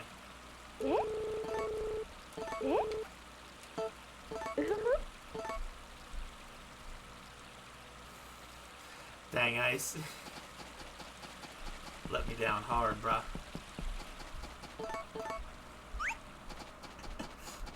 Think Sword, where is it? The only one on the planet! Oh no.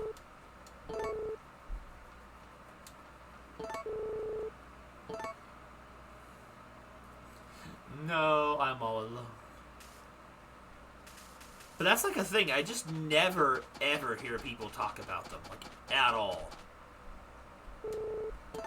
Like obviously, Zelda conversations of old games don't come up very often, but like, the fact that when classic Zelda conversation does come up, you never hear anyone talk about them.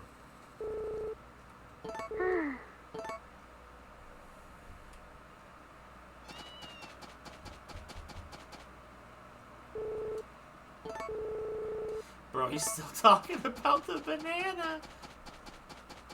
It was almost 30 years ago, kid. You don't even eat bananas anymore. Or does he?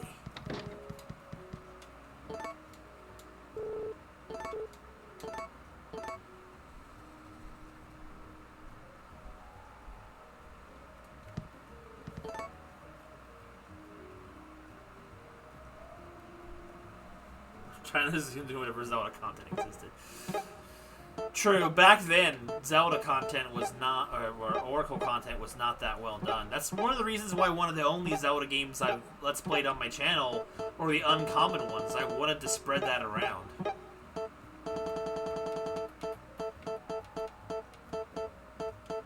Let's see if he'll take the banana. He actually likes bananas again! He eats them. He had a banana hating arc, and now he's over it. His laugh is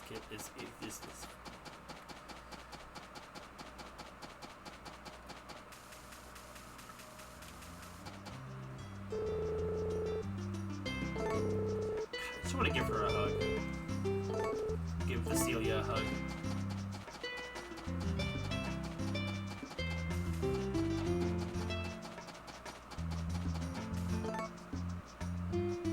That knowledge is in the void. Understandable, I understand that. What can you do?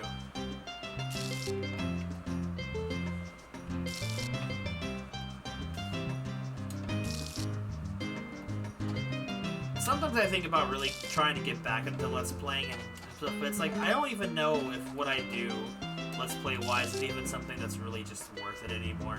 It's like, other than just doing it for fun. But I just don't have time to do it as much anymore.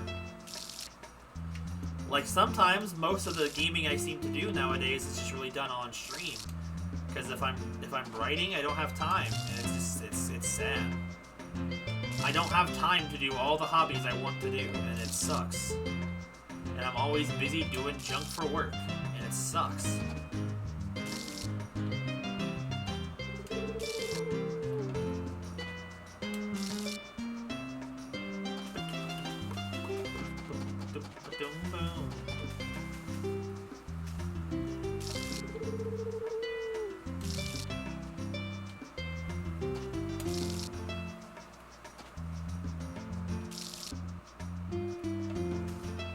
Just hit midnight. In real life, I mean. So yeah, this will definitely be the end of our stream today.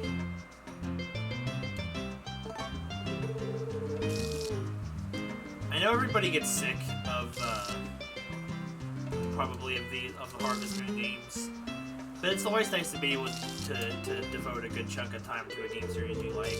I ain't like the washed up peanut butter gamer who used to do Zelda month every year. Man, I kind of miss, you know, brother fell off of Zelda so hard. It feels like.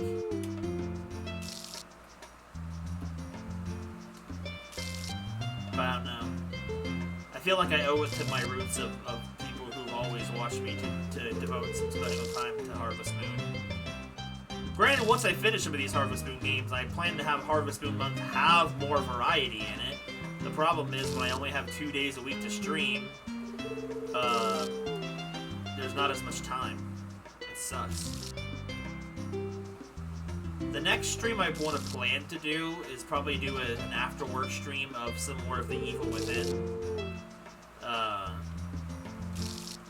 And I would like to try and finish that up this month during the variety days, if I can. Cause I'd like to have that finished before the end of the year. Yeah, honestly, PBG was really good before he got popular. Back when PBG was a niche part of the internet, his content was great. When he became mainstream, man, did he milk it for all it was worth. And he's still doing it today. I might actually go check out that one PPG video of his that he put out the other day and see if its quality is still garbage. You're fine, Sora. Everyone in my house seems to be doing Duolingo now, so I understand. I'm really glued to that Duolingo for like a good 20 minutes every day. How dare you!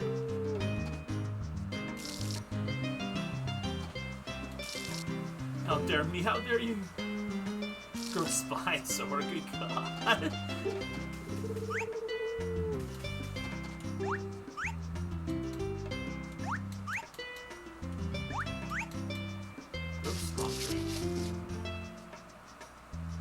Yeah, they definitely nerfed the trees in the new game.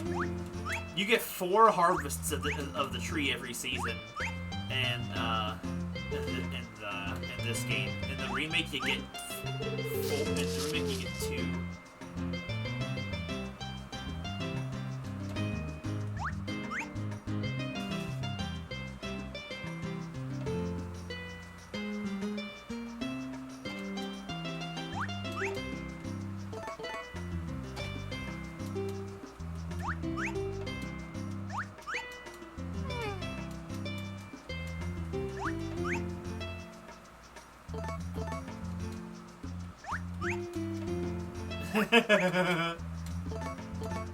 Tell me you want to see your family.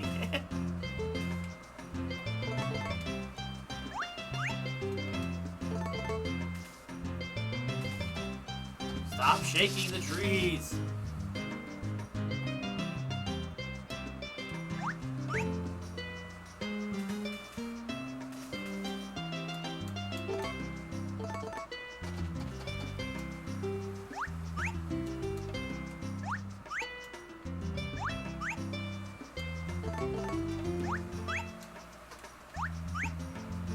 Read a double shot. We get back in 2 hours. Ice and Sora, the duo that made it to Canada.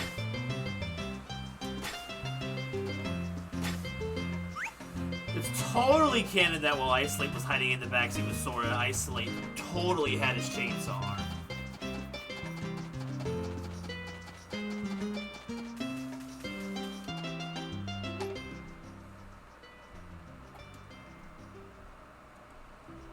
Overeating that time, like.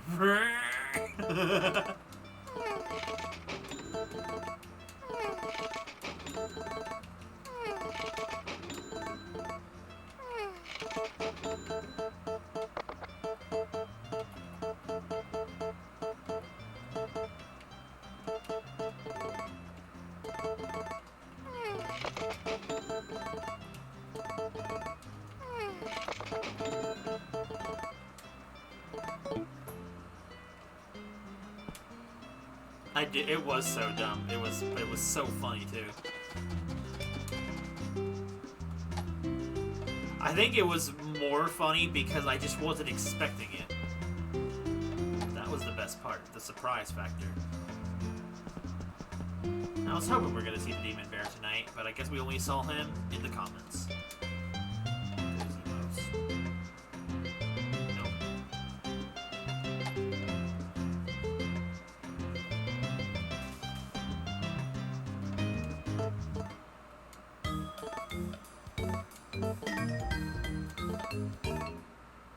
But you know how I gotta end the stream. Almost forgot. My son is still up at 1:30 in the morning.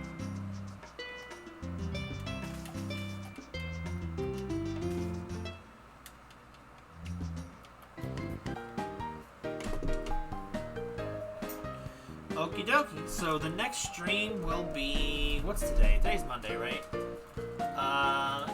If I can get off my lazy butt after work and do a variety stream, we could be back next Thursday night with the Evil Within.